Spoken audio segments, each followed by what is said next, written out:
shoes and walk among the groups of two. It's not ideal, it's just how we feel. It's a shame we're easily amused.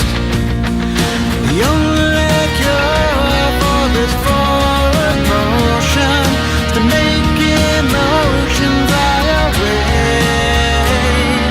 The air is cold, but the water's not frozen. I see ripples rolling every day.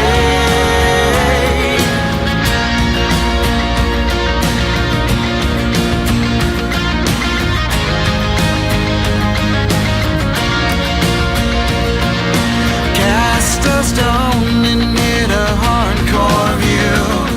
Catchphrase of the day is that it's true. There's no coffee talk and only one way to please.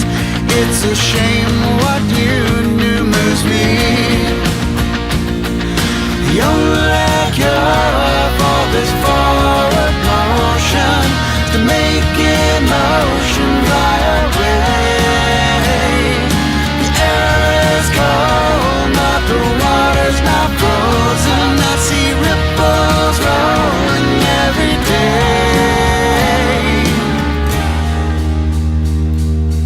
Yeah, I'm not looking for a windswept view. Our change has changed. Nothing's new. Write a new song that proves.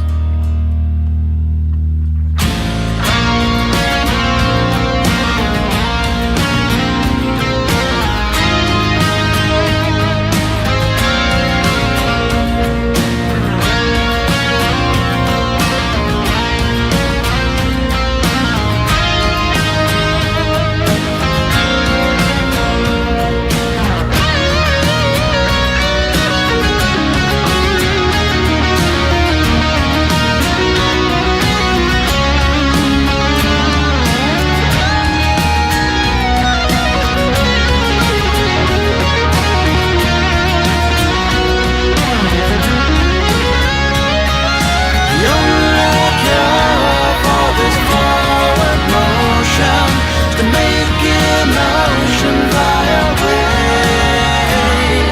The air is cold, but the water's not frozen. I see ripples rolling every day. If I could know what would do wrong, I'd take this smile. The only cure for this forward motion is this smile. The only cure for this forward motion is this smile. The only cure for this forward motion.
My God, I started out muted the whole time. Ah!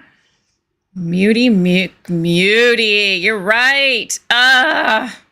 Do you hate it when that happens? All right, let's try this again. What I was saying was welcome. Welcome to Rebellious Unknown, where we do try to always have some audio going, but don't always hit the mark. My name is Lynn Hurley, and I am here with you to critique, criticize, and fact-check our nation's politicians in real time. We love to watch a feisty congressional hearing around here. We like to think of it as political theater, so sit back, grab a snack and a drink. I've got lots ready for myself today. And if you're watching live, join us in the chat. We always have a good time, and we love watching our nation's finest in action together.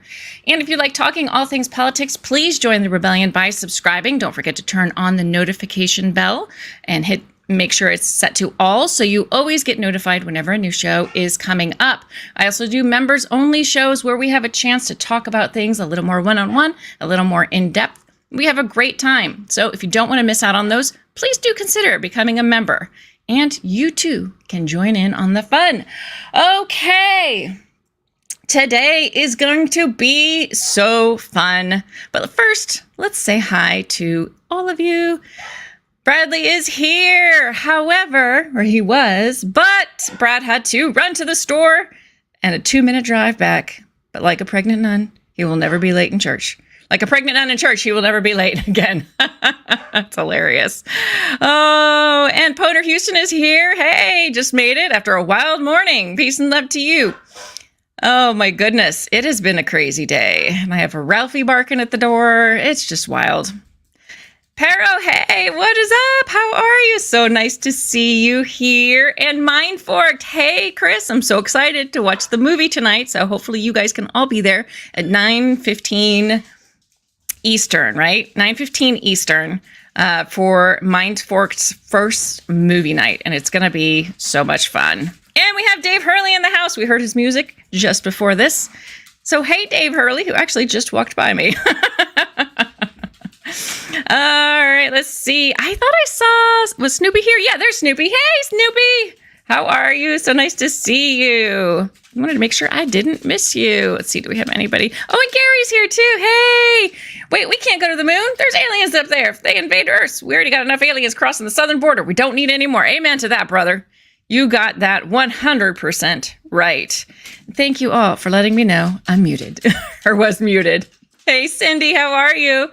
So nice to see you. Dry Toast, hey, what's up? How are you? Well, I'm glad that we finally figured out, or at least I figured out, because Dave Hurley came out and told me, you're muted, dumbass. It's okay. It happens. It happens. What are we going to do, right? So, all right, guys, today we are going to watch a hearing called Returning to the Moon, Keeping Artemis on Track. And this is the Committee on Science, Space, and Technology. And this, what is up with my lighting all of a sudden? That's so weird. Okay, we're having all kinds of weird things all around, but you know what? It's okay. We'll get it. We'll get it figured out. Oh, hey, XJ, how are you? Okay, so this was on the 17th. They just did this 2 days ago, I think. Yeah, January 17th. So it was this week. We were watching another hearing while this was going on, but I wanted to make sure that we saw it because I think it sounds really fun. And I want to know what they have to say. I want to know, are we going to the moon? And when are we going to Mars? They're not going to address that, but I still want to know. All right, let's get this going and have a great time, everybody. Hold on, let me get this configured. There we go.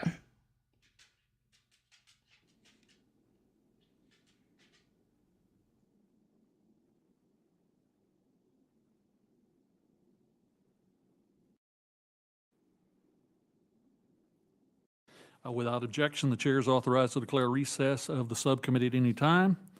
Welcome to today's hearing entitled Returning to the Moon, Keeping Artemis on Track. And before I offer my opening statement, I would like to acknowledge that I appreciate our witnesses being here today.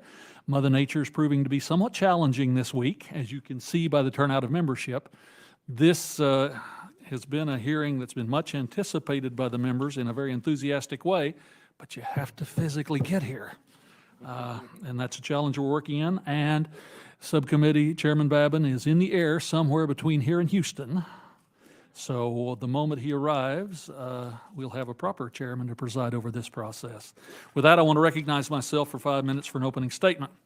Good morning, and I welcome everyone to the Science Committee's first hearing of 2024.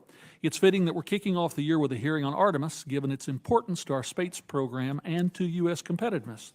My top priority since becoming chairman of the Science Committee has been to ensure that American competitiveness and leadership in the fields of research and technology development. This includes U.S. activities in space, especially human exploration. The importance of U.S. leadership in space is why some of our top legislative priorities as Congress include a NASA reauthorization bill, which we'll consider this spring, and the Commercial Space Act.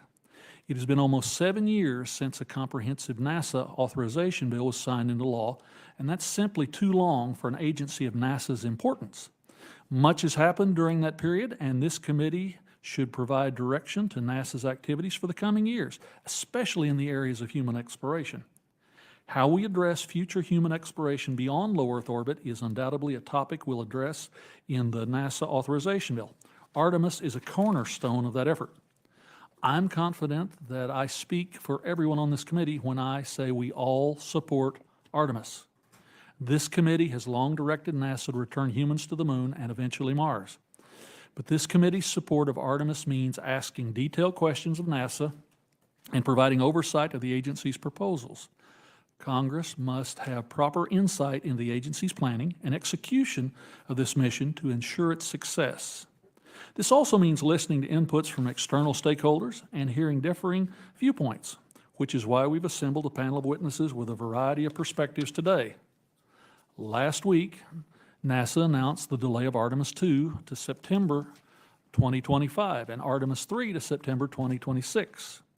I look forward to hearing from NASA about the cause of these delays and potential impacts to future missions and about the steps it is taking to mitigate future risks. We have a responsibility to not only our constituents, but the international community to see that Artemis is executed in a timely and fiscally responsible manner without sacrificing safety. I remind my colleagues that we are not the only country interested in sending humans to the moon.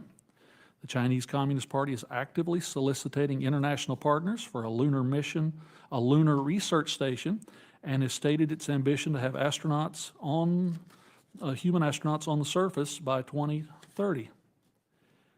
The country that lands first will have the ability to set a precedent for whether future lunar activities are conducted with openness and transparency or in a more restricted manner. I'm grateful to our panel for appearing before us today to share their experience and expertise, and I look forward to a productive discussion on how we can ensure the success of Artemis and the best way for the U.S. to be the world leader in human space exploration. I now recognize Ranking Member Sorensen for his opening statement. Good morning. Thank you, Chairman Lucas, for holding today's hearing, Returning to the Moon, Keeping Artemis on Track. I want to welcome our distinguished witnesses. Thank you for your time and your expertise and for being here today. I was not alive, huddled around the TV for Apollo 11, but my parents watched that landing. I'm the son of an aerospace engineer and a meteorologist with a deep love of science. I know the profound impact it has had on our country and on our world. When I look up in the night sky, I wonder what's up there. I want us to know what's up there. Today we're examining NASA's Artemis mission. The program, separated into several stages, is designed to bring humans step by step to the moon and beyond. Artemis will inspire the next generation, strengthen our aerospace industry and international partnerships, and demonstrate capabilities needed to eventually send humans to Mars. Last year, I was proud to host NASA astronaut Dr. Kate Rubins in my district in Western Illinois. Dr. Rubins spoke about her excitement for the upcoming generation. She believes that, and I spoke with our witnesses earlier, that the first humans that will set foot on Mars may be in a first grade classroom today. What an exciting possibility for the next generation, for our children. The Artemis I mission was an important first uncrewed test that sent the Orion vehicle thousands of miles beyond the moon before its return to Earth. Artemis 2 will test additional systems as it brings humans around the moon. And Artemis 3 will land humans back on the lunar surface. The difficulty of these missions cannot be underestimated. Last week, we learned that NASA is delaying the Artemis 2 and 3 missions by about a year. I stand behind NASA in prioritizing safety for Artemis, and I look forward to gaining further insight into the delays and any related costs. Artemis requires a sustained national investment. In a 2021 report, the NASA Office of the Inspector General said, quote, NASA is projected to spend $93 billion on the Artemis effort from fiscal year 2012 to 2025, end quote. And that's even before we land our astronauts on the moon. As authorizers with oversight responsibility, this committee needs to ensure that those investments are made wisely. This hearing provides a timely opportunity to get both an update on the progress and an understanding of the pressing issues of the Artemis program, including, does NASA and Congress have an appropriate level of understanding of the cost of key Artemis systems, individual Artemis missions, and a sustained lunar exploration effort? What is the critical path for returning humans to the moon, and what is the plan for addressing all of the challenges? How would a fiscal 2024 budget at enacted 2023 levels, or even a cut below the 2023 levels, affect this program? How are NASA and its partners addressing risks, and how will risk be communicated to the American people? In closing, Mr. Chairman, I want Artemis to be safe and successful. Artemis and Moon to Mars are tremendous opportunities and of importance to the United States and the rest of the world. America's international leadership and engagement in the Artemis program and the Artemis Accords will promote peaceful, safe, and sustainable exploration of the moon and other celestial bodies. Thank you, and I yield back the balance of my time, Chairman. Thank you, Mr. Sorensen. I now recognize the ranking member of the full committee for a statement. Thank you. Good morning, and thank you, Mr. Chairman, for holding today's hearing. I want to welcome our witnesses and thank you for being here to discuss the topic of returning to the moon, keeping Artemis on track. This committee, as the chairman has noted, has long maintained its bipartisan support for Artemis and the NASA's Moon to Mars efforts, and I don't see that changing in any way. I was thrilled with the success of the Artemis 1 test flight. In my own state of California, NASA's Moon to Mars campaign supports 11,600 jobs and created an economic impact of $2.8 billion, according to NASA's 2021 Economic Impact Report. So let me be clear, I support Artemis, but I want it to be successful, especially with China at our heels. And we want to be helpful here in the committee in ensuring that Artemis is strong and staying on track as we look to lead the world hand in hand with our partners in the human exploration of the moon and beyond. Now, sending people into space, let alone the moon, isn't easy. And NASA recently announced delays to the Artemis 2 and 3 missions. I have confidence in NASA's workforce and the decision to keep safety as a top priority. To that end, I look forward to understanding the details behind the recent delays and what's involved in addressing those issues. As the Artemis efforts continue, we as the authorizing committee must have our eyes wide open. Moon to Mars is a multi-decadal effort that will span several Congresses and administrations. Full situational awareness requires that, one, we know how much the key Artemis systems cost, as well as the missions themselves. Two, have a realistic understanding of how NASA is assessing schedule. And three, have clarity on the topmost technical challenges and risks and how they're being addressed across NASA and among its diverse set of partners and acquisition mechanisms. We also know NASA has a lot on its plate.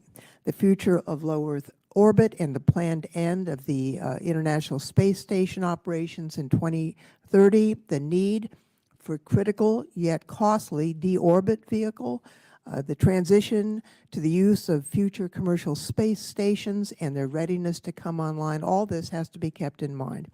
In addition, key considerations on the Mars sample return are on the horizon, and as we learned last week from NASA and NOAA's annual assessment of global temperature, we must continue to obtain the measurements and observations needed to understand and mitigate the impacts of climate crisis. In short, NASA is a multi-mission agency, and we can't lose sight of the benefits and challenges of a balanced portfolio. But supporting balance won't be made any easier by the dysfunctional appropriations process that I think threatens to undermine what we know is best for leading the world and growing our economy in a sustainable way, investments in R&D and innovations such as those at NASA. I'm excited about Artemis and Moon to Mars, and I look forward to working with our chairman, with the administration, and with stakeholders on building a smart, strong, and sustainable path forward. And I thank you, Mr. Chairman, and I yield back. Gentlelady yields back. Chair would note that when Subcommittee Chairman Babin arrives, we'll make his time for an opening statement too. Let me introduce our witnesses. Our first witness today is Catherine Kerner, Associate Administrator for the Exploration Systems Development Mission Directorate of NASA. Her responsibilities include the development of the Moon to Mars infrastructure, management of systems development for Artemis, and planning NASA's deep space exploration approach. Ms. Kerner previously served as the Deputy Associate Administrator for the Directorate, and prior to that served as the Orion Program Manager. Our next witness is Mr. William Russell, Director of Contracting and National Security Acquisitions at GAO. He manages a portfolio which includes issues related to NASA and DoD's industrial base and supply chain integrity, among other topics. Mr. Russell joined GAO in 2002 and has previously served on GAO's Homeland Security and Justice team. Our third witness is Mr. George Scott, Acting Inspector General at NASA. He assumed the role in January of this year, having previously served as the Deputy Inspector General. Prior to joining NASA, Mr. Scott served over 3 decades at GAO, which included serving as the Managing Director of GAO's Homeland Security and Justice team. Our final witness is Dr. Michael Griffin, Co-President of LogicQ, a scientific and technical consulting firm he co-founded. Dr. Griffin previously served as the 11th Administrator of NASA, leading the agency from 2005 to 2009. He has also served as the Undersecretary of Defense for Research and Engineering, as well as the Space Department Head at the Johns Hopkins University Applied Physics Laboratory. Again, thank you all for being here today. And I now recognize Ms. Kerner for 5 minutes to present her testimony. Chairman Lucas, Ranking Member Sorensen, and distinguished members of the subcommittee. Thank you for the opportunity to testify on NASA's Artemis campaign. Under the Artemis campaign, the United States, along with our international and commercial partners, will return humans to the moon to explore, conduct scientific research, and establish the capability for a long-term human presence on and around the moon. Then, using what we learn at the moon, we will take the next giant leap, sending the first humans to Mars. In November 2022, NASA took the first major step in America's return to the moon with the Artemis 1 mission. That historic launch and 25-and-a-half-day mission tested the Space Launch System rocket, the Orion spacecraft, and the exploration ground systems in preparation for Artemis 2. On Artemis 2, NASA astronauts Reed Weissman, Victor Glover, Christina Cook, and Canadian astronaut Jeremy Hansen will journey beyond low Earth orbit and around the moon, the farthest humans have journeyed into space in more than 50 years. Approximately 1 year after Artemis 2, the Artemis 3 crew will land on the lunar South Pole and begin building out a robust long-term exploration program. With Artemis 4, astronauts will again visit the lunar surface and start assembly of the space station in lunar orbit called Gateway. NASA's plan for a successful and sustainable return to the moon requires the development of several new space systems, including the SLS rocket, the Orion spacecraft, the exploration ground systems, lunar landers, the Gateway space station, and new lunar spacesuits and lunar rovers. Last year, pursuant to the NASA Authorization Act of 2022, NASA established the Moon to Mars Program Office, which focuses on the development of these new systems, mission integration, and risk management across the portfolio. This new office also leads planning and analysis for long lead technology developments to support humans to Mars.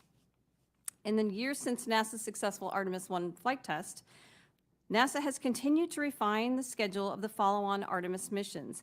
Based on data from Artemis 1 and the readiness of the space systems needed to safely transport our crews from Earth to the lunar surface and back, the Artemis 2 adds several new systems to support astronauts inside of Orion. In addition, we are continuing to study the Orion heat shield from Artemis 1 to ensure the safety of our crew on future missions. Based on these factors, we're planning for Artemis 2 to launch in September of 2025.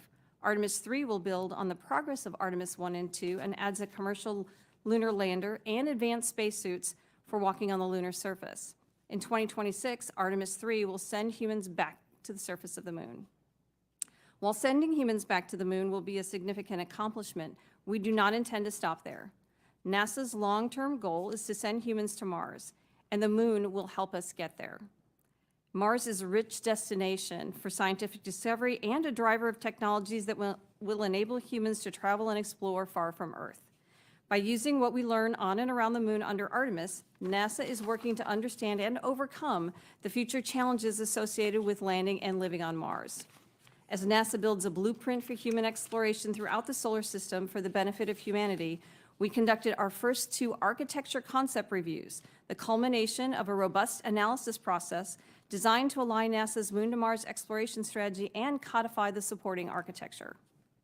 This annual review is a milestone that enables our Moon to Mars strategy to evolve over time as we consider lessons from previous missions and provide opportunities to on-ramp new technologies as well as new industry and international partners.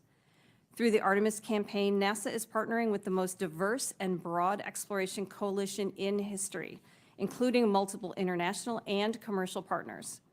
For example, NASA's Gateway program is an international collaboration with the Canadian Space Agency, European Space Agency, Japan Exploration Agency, and now the United Arab Emirates Mohammed bin Rashid Space Center to establish humanity's first space station around the moon. Similarly, NASA is exploring additional international partnerships for lunar surface habitats, logistics, and mobility capabilities that will enable long-term human presence and enhance scientific returns. Together, we will continue to develop the technology and the systems needed to live and work on and around the moon in preparation for human missions to Mars. Because of our diverse astronaut corps, we will be able to fly the first woman, first person of color, and the first international astronaut to the moon. We will align with our international partners towards a future of expanded economic opportunity and scientific discovery while investing in the next generation of STEM leaders as we support the limitless possibilities of space exploration.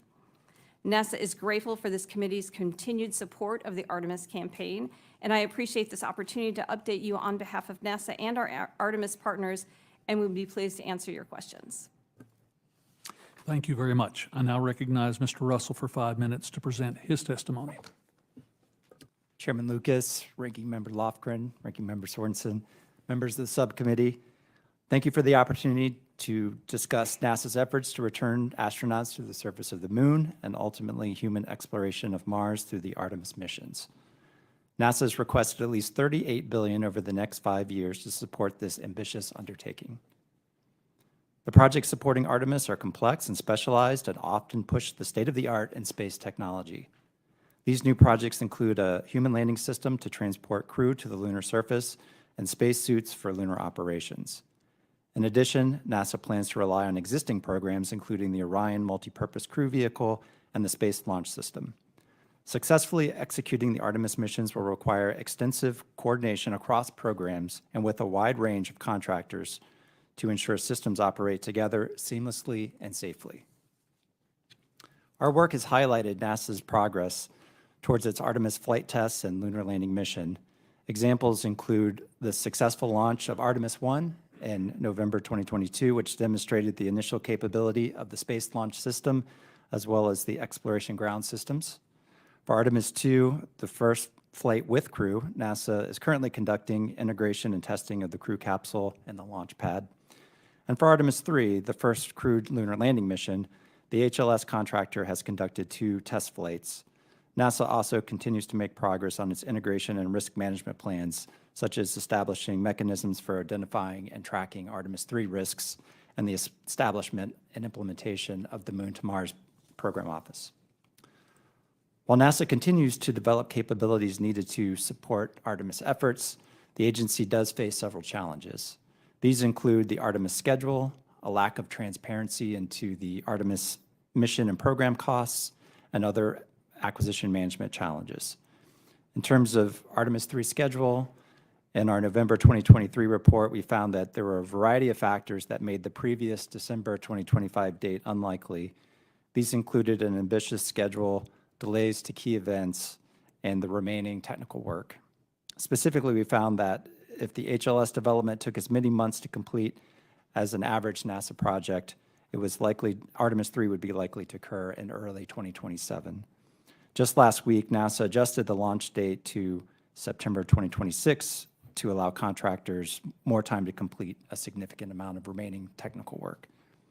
In terms of Artemis 3 mission costs, in December 2019, we found that NASA didn't plan to establish an official cost estimate for this mission. We made a recommendation, and NASA concurred with it, to establish one, but has not yet done so. While NASA requested $6.8 billion to support Artemis 3 programs in the fiscal year 2024 budget request, decision makers will have limited knowledge into the full scope of the Artemis 3 mission costs until an estimate is created. Last, in terms of acquisition management, NASA has been on GAO's high-risk list for a number of years related to acquisition management and has made a lot of progress there. But NASA's largest, most complex projects, including those that support the Artemis missions, continue to shape the agency's entire acquisition portfolio.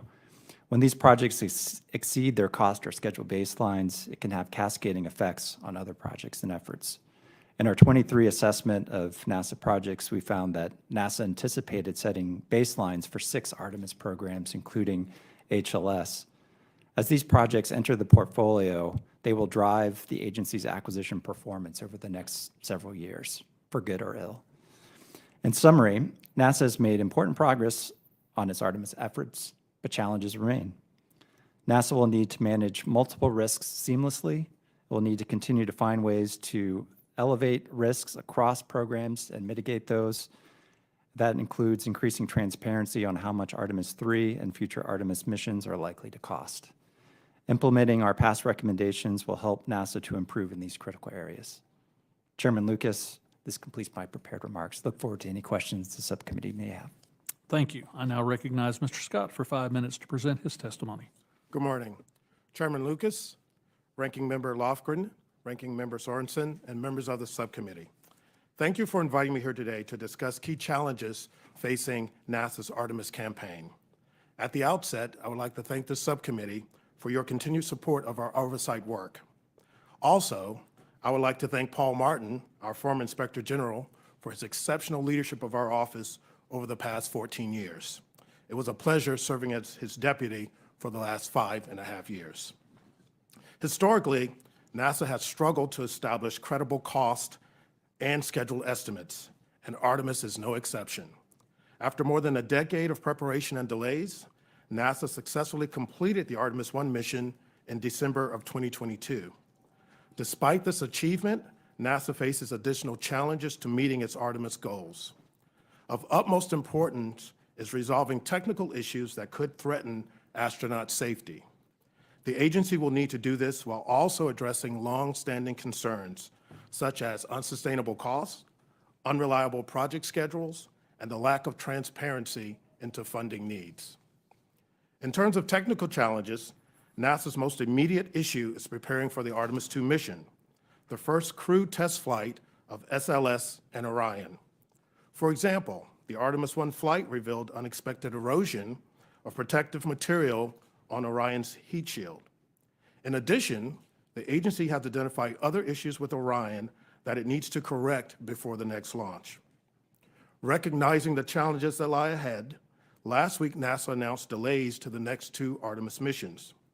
This will allow more time to address technical issues identified during the first mission, as well as support further development and testing of other systems, including the Human Landing System and next-generation spacesuits. The second challenge is the campaign's enormous cost. Overall, we projected that total Artemis costs will reach $93 billion between 2012 and 2025. We also estimate that SLS and Orion production and operating costs will total at least $4.2 billion per launch for the first 4 Artemis missions. This figure does not include $42 billion in formulation and development costs spent over the past dozen years. Given these costs, it is imperative that NASA identify and effectively implement cost-saving measures. To its credit, the agency recognizes the need to reduce costs and is attempting to do so. Our work, however, has found that some key cost reduction efforts may fall short. This is due in part to NASA not capturing certain costs when developing estimates or relying on unrealistic assumptions. NASA also wants to make its Moon to Mars effort more sustainable by sharing costs with its international partners. However, the agency's current plan does not include cost estimates for these partners beyond Artemis 4. Finally, the Artemis campaign lacks cost and schedule transparency. NASA has not developed a comprehensive estimate for all Artemis costs, and unlike its other major projects and programs, NASA has not established life cycle costs or made cost and schedule commitments for some programs supporting Artemis. Without the agency fully accounting for and accurately reporting the overall cost of current and future missions, it will be difficult for Congress to make informed decisions about NASA's long-term funding needs. Further, without credible, complete, and transparent cost and schedule estimates, NASA will be hard-pressed to achieve meaningful cost savings, a key step to making Artemis truly sustainable over time. We look forward to assisting NASA in achieving its Artemis goals, and will continue to provide independent, objective, and comprehensive oversight of this effort. Thank you. Thank you. I now would like to recognize Dr. Griffin for 5 minutes to present his testimony. Mr. Chairman, Ranking Member Sorensen, Lofgren, members of the committee.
Hey guys, so sorry.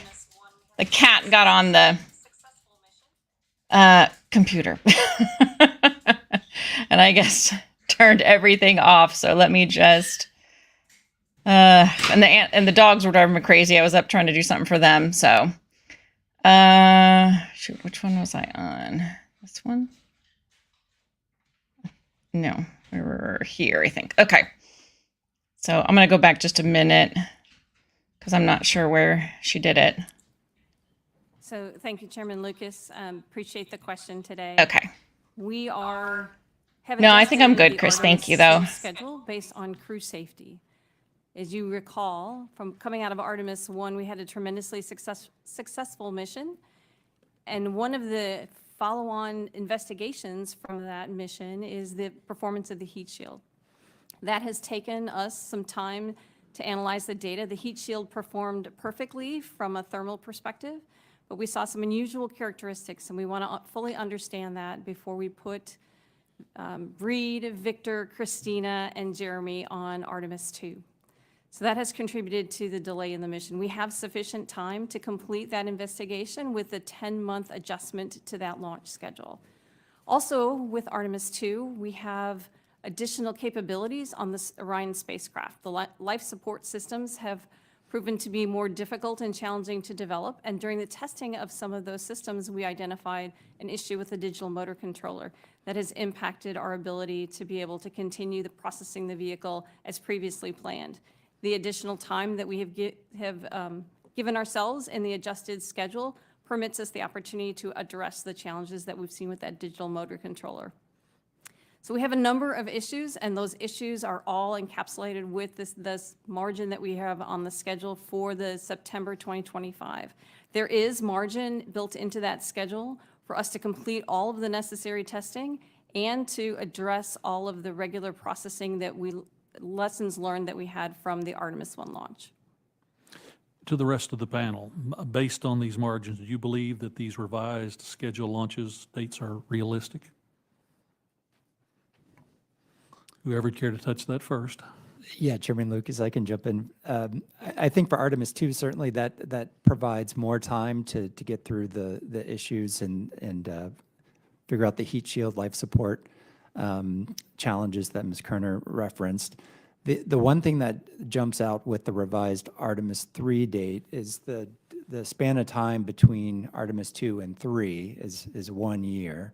So if you consider the successful conclusion of Artemis 1 in 2022, and now it's going to be a few years to the 25 date to do essentially the same Artemis test flight, the second time with the crew.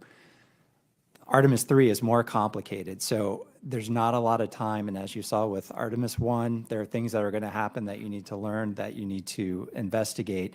1 year is not a lot of time to do that learning, turn around and be ready for a September 2026 launch date. So that's the one schedule pressure that we see with the new dates.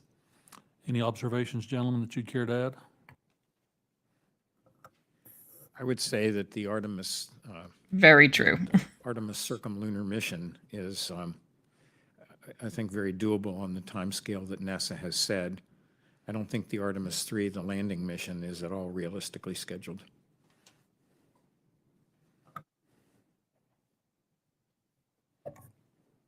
Thank you, Chairman Lucas. I think NASA will continue to be challenged on the schedule front, particularly with the Artemis 3 mission. Historically, certain space flight missions, in terms of going from contract to development, have taken 8.5 years. And with HLS, NASA was trying to do it in a much more condensed time frame. So I think based on lessons learned from Artemis 2, I think that the agency will be better positioned to come out with a more realistic launch date for Artemis 3. Ms. Kerner, can you share with the committee what milestones NASA uses to measure contractor performance on the human landing system and space suit contracts, and along with that, what the consequences are for contractors if they don't meet the milestones by the assigned deadline? Okay. So with regards to the contract milestones, we have a number of milestones that are significant for the Artemis 3 landing, ultimate crew landing. The first would be an uncrewed demo. That has to happen prior to the crewed landing. We are keeping track on SpaceX, our prime contractor for the human landing system. We're keeping track of their progress. If you recall, they've had a number of test flights, and they will actually conduct their next test flight here, likely in the February timeframe, and they have good schedule margin to support that launch.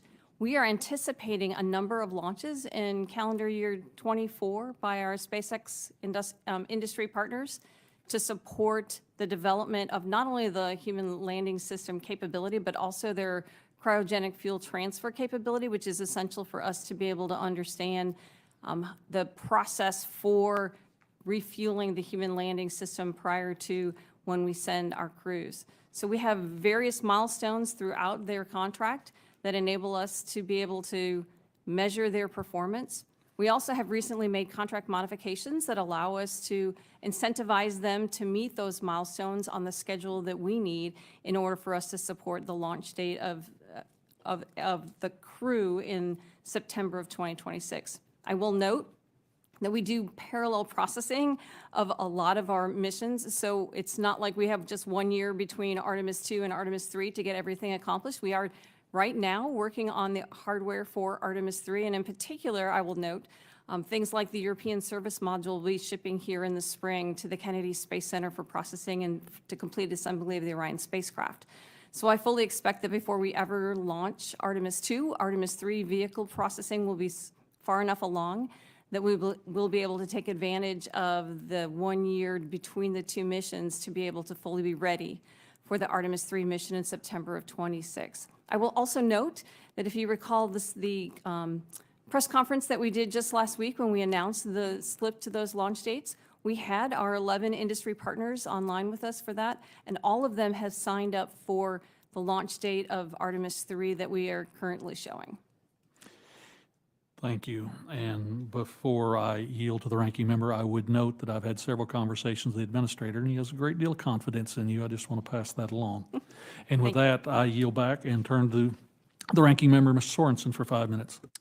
Thank you, Mr. Chairman. Ms. Kerner, we have heard from GAO and the NASA IG about the importance of cost transparency for Artemis. Artemis is not just one system, one mission, or even one capability. It's a set of increasingly complex missions and activities. NASA now has successfully completed Artemis 1. Could you explain how NASA is documenting the lessons that we have learned in Artemis 1 such that we are applying those lessons to Artemis 2 and 3? Certainly. So we did a very extensive lessons learned process coming out of Artemis 1 that enabled us to, at every level within the organization and within the hardware production, whether it's at the contractor level or NASA doing integration and analysis, to be able to factor that into the Artemis 2 learning as well as future missions. As I indicated previously, we have a lot of missions in flow and in development simultaneously. What that does is it enables us to, when we learn a lesson on Artemis 1, we can flow that into all of the development that we have currently ongoing. It also allows us, if, for example, we've already built some equipment for Artemis 2, we already have Artemis 3 at nearly the right level in its production to be able to make modifications to that hardware and then bring it forward to incorporate it into Artemis 2, just as an example. So having the rich, I'll say, production cadence that we have established with our Artemis missions and our hardware has enabled us to be able to incorporate all of those lessons learned. I will also note to the comment about the cost and cost transparency. One of the challenges that we face in answering a per mission cost is our contracts are set up to do bulk buys. In other words, if I go buy 3 of something, I can get it less expensive than if I buy 1 of something 3 times. So when we have established our contracts and we purchase some of our equipment, those bulk buys give us cost savings. But what those do is it lumps costs together by program and by purchases. It doesn't allow us, we don't, for example, get appropriations for Artemis missions. I don't get an Artemis 1 appropriation and an Artemis 2 appropriation. I get one for SpaceX, or excuse me, for HLS, for Orion. Freudian slip. For the Space Launch System. So aggregating those costs where we'd make bulk buys and we make purchases based on different contract mechanisms makes it very challenging for us to put together a per mission cost. But we are very transparent in the cost numbers that we have with the contract structures that we have in place and with the way that we are appropriated. So you would say that it is an investment. Artemis 1 is an investment in 2, and then 2 is an investment in All of these missions build on each other. Yes, sir. Great. You know, humans landed on the lunar surface in 1969. In the year 2024, we still use some of the same technology that was developed, you know, some 55 years ago. You know, I like to say that we wouldn't have computers in our pockets if we didn't have that investment. So, Ms. Kerner, could you speak to what returning to the moon and eventually going to Mars will mean for the science and technology of tomorrow? Yeah, if you'll permit me an analogy. So I was here, by the way, and watched Apollo 11 astronauts walk on the moon. So I remember that, and I remember the inspiration that was to me and to those from my generation. The analogy that I'll use for you is, right, a car today and a car from the early 1900s look pretty similar in some regards. They have a steering wheel, they have wheels, they transport people, any number of people depending on the design. But when you look inside the engine, they're very different. They're very different machines. The technology that we're going to the moon with this time is very different. And the technologies that we're developing are actually developing entire industries to support those technologies. Industries, craft trades, things of that nature that are helping the economic engine of the United States as well as our partnering countries. I lived in East Texas, and I remember everything about that Saturday morning when Space Shuttle Columbia disintegrated. I still feel it to this day. Next week, we will recognize NASA's Day of Remembrance to honor the heroes that made that ultimate sacrifice to advance our nation's space flight and exploration programs. I know my time is waning. How do we plan to communicate the upcoming risk as we continue to go farther? Would anyone like to answer that? I would like to at least start out by doing that. So many of us lived through the tragedy of Columbia, and many of us witnessed the tragedy of Challenger as well. And those of us who are still within the agency take those lessons very seriously. And we make sure that when we have a day of remembrance, we remember not only the tremendous lives that these people lived and the sacrifices that they made, but we remember why we do what we do and why we are so focused on risk and on safety, which is the reason, for example, we did not hesitate to adjust the launch date for Artemis 2 when it became evident that safety was of utmost importance with the challenges we were facing. Thank you. Gentleman's time has expired. The chair now recognizes the gentleman from Florida, Mr. Posey, for 5 minutes. Thank you very much, Mr. Chairman. The Chinese Communist Party threatens almost every component of our government and the lives of Americans, obviously. Ms. Kerner, your written testimony didn't mention China at all. Mr. Russell, you mentioned diversity, but you didn't mention China. Ms. Scott didn't mention China. Dr. Griffin, your testimony does mention our adversary, China, and I wonder if you would expound upon why you went to such detail for the clarification of others. In my judgment, China, and I don't want to say China, I want to say the Chinese Communist Party, fully understands and frequently says that their goal is to be the world's great power. They regard the Western democracies as decadent and outmoded and ineffective and inefficient. China's president, he has other titles, Xi, bullies neighboring countries, presumes to take control of international waterways, supervises a military establishment that has recently sunk other people's ships fishing in their own waters. Everything about the behavior of the Chinese Communist Party suggests that they are their adversary, and they say so. To allow a situation to develop where the human frontier is populated by our adversary and we are not there should be unacceptable to this nation and to our Western and Asian partners. It should be unacceptable. We are not on a path to recognize that. The rest of the world looks and will always look to the nations that occupy the frontier and exploit the frontier and extend the frontier as leaders of the world. I believe that's a position that the United States should occupy in preference to our adversaries. Thank you. Thank you, Dr. Gray. And you mentioned frontier. Add to that, ultimate military high ground. Whoever controls space will control the destiny of this Earth. As you know, I've spent considerable time in the national security side of our space programs as well, and I really consider them to be one program. But I came here today to discuss civil space, sir, and we can discuss military space at another occasion. How should America make it our goal to ensure that we emerge as first among equals when it comes to setting standards? We've had a couple of hearings on that. Well, the standards are set by the people who show up. They're not set by the people who watch what happens with others. So by returning to the moon in a focused and expeditious manner, which we are not today, we will inevitably bring along, we will be required to bring along communications and navigation and other infrastructure systems, which we expect others will use as well. By that mechanism, we will have established the standards, just as we did with the ICAO starting at the end of World War II for global air transport. But again, those are facts on the ground that are created by the people who are on the frontier first.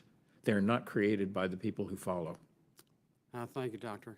Ms. Kerner, what specific steps are being taken to address what some consider to be the outdated gas and propellant pipelines and other ground systems at Kennedy Space Center to ensure that we have the capacity to support our booming commercial space sector?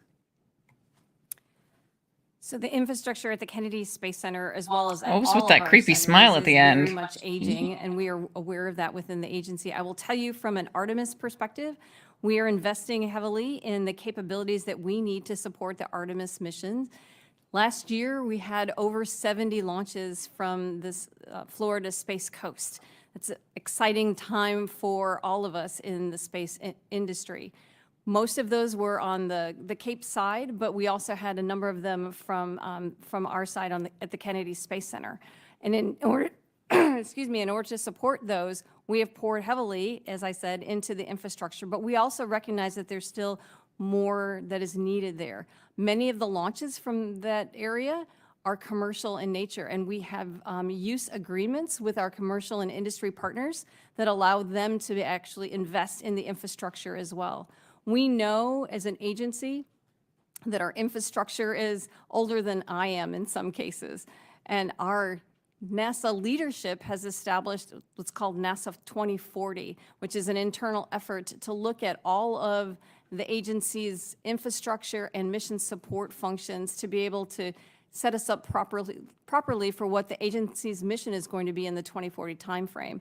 Infrastructure like that at the Kennedy Space Center, which is critically important to us in Artemis, is part of that discussion. Thank you, Mr. Chairman, and I yield back with a request that we also have a weather modification technology hearing again. Thank you. Duly noted. Gentleman yields back. The chair now recognizes. Did he just say a the weather ranking member of the full modification committee for hearing? 5 minutes. Thank you, I want to Mr. see Chairman. that. Now, as I understand it, our effort to go to the moon is going to rely on at least 5 major, distinct, multi-billion-dollar development programs that have to sync up perfectly. The SLS rocket, the Orion crew vehicle, the exploration ground system, the human landing system, as well as the spacesuit. They're all going to be procured under different acquisition mechanisms. I particularly would like to know about the cryogenic fluid management and other new technologies. What happens if these 5 major programs don't sync up, or if one gets slowed down? How do we proceed? Can you address that, Mr. Kerner, Ms. Kerner?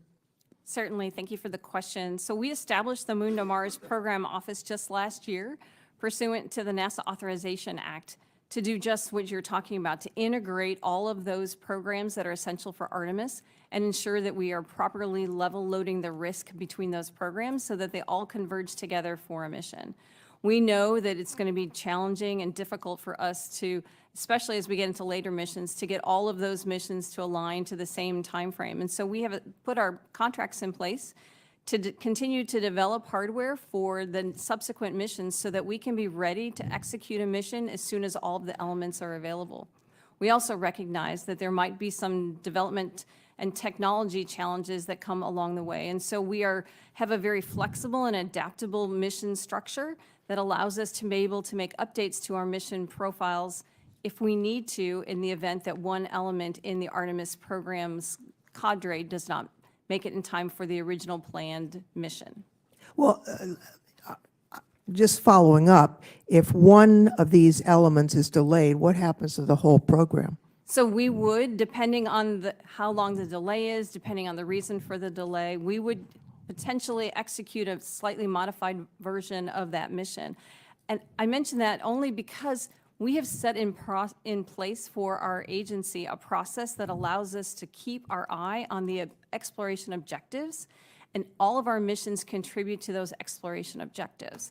So we can modify the mission content to adjust to still accomplish those objectives. Unlike, for example, when we flew space shuttle missions, each mission was very independent and different.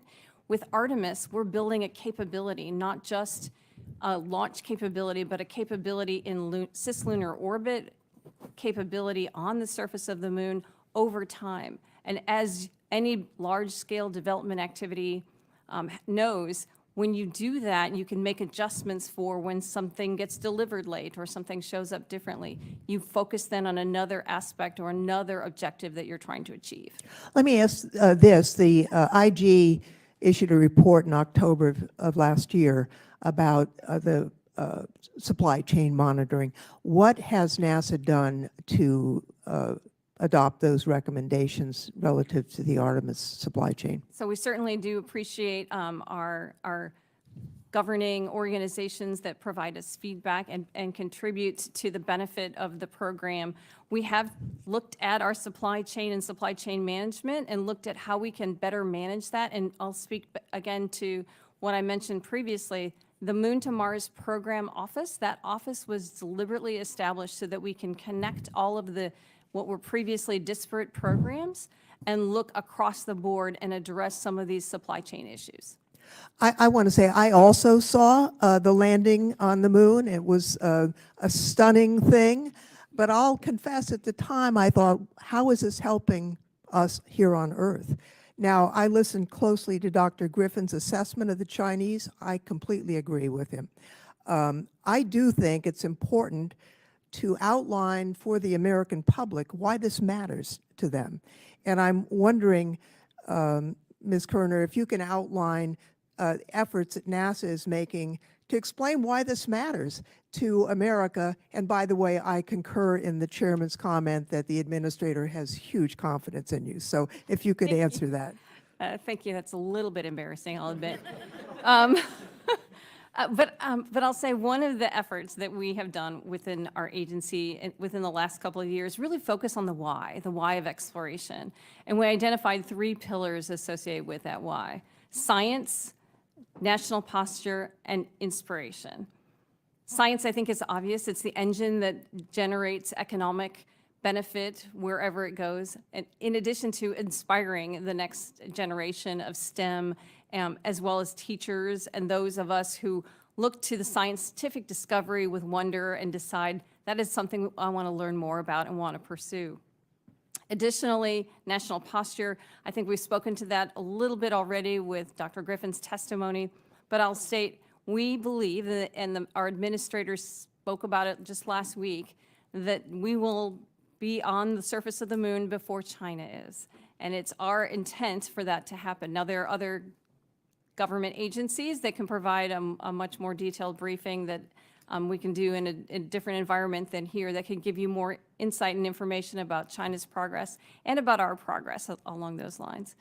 Let's see, I'd mentioned the two of the three pillars. The third one, inspiration. Again, it's what inspired me to pursue a STEM career. It's what inspired many people in my generation and really developed that next generation that we're starting to see. And we hope to do that inspiration, not just here in the United States, but around the world. It's an Well, thank you interesting very question. much. Just by the way, before I yield Why? back, we had an astronaut come and meet with students in Hollister, California, just a few days ago, inspiring those young people. It's very important. I thank you, Ms. Chairman, and yield back. I think it's Gentlemen, also use about back, and evolution, before I turn right? to my Like next that is colleague just for part of our questions, I natural would note evolution since is it's to true confession expand time, yes, beyond I the was 9 planet. years old that summer too. But in my part of rural Oklahoma, we had one television station, we only had AM radio, and this strange concept called party lines for a phone system. I remember those. You know exactly how many relatives you have based on what you've said on the phone. That said, I turn to the gentleman, Mr. McCormick, for 5 minutes. Thank you, Mr. Chair. The Artemis mission is not only about returning the humans to the moon, but about advancing technology, fostering international cooperation, stimulating the economy, inspiring the public, and securing the United States' position as leaders in space exploration. Similarly, in the 1960s, we were again faced with the space race, only this time with the Chinese, not just the Russians. The United States must be a leader in space, and we must lead by setting the standards we know will continue the incredible innovation and advancement we have fostered here. I have a keen understanding of the important implications of the Artemis program for our economy, national security, and advancement of technology, but do think we need to evaluate the real challenges of NASA we're facing to achieve their goal in a timely and cost-effective manner.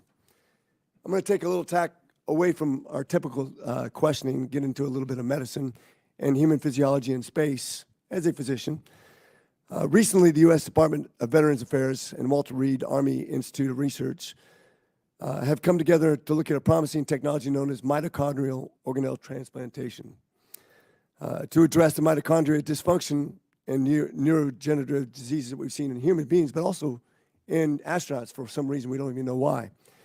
Is NASA aware of the work that the VA, and this is an obscure question, so I understand I'm probably talking outside It might the also be purview, parts as well but when they're is talking NASA about the aware of supply this chain. study between the VA and Walter Reed addressing mitochondrial dysfunction, and would they be willing to work towards advancing technology to help these astronauts protect their energy cells, if you will? So you may or may not know this about me, but one of the interesting career parts of my career path is that I spent 5 years running the Human Health and Performance Directorate at the Johnson Space Center in Houston, Texas.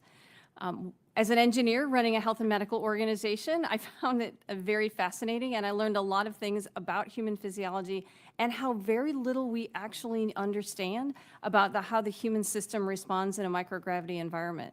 And we today do not understand how the human system would respond in microgravity, followed by partial gravity, back to microgravity.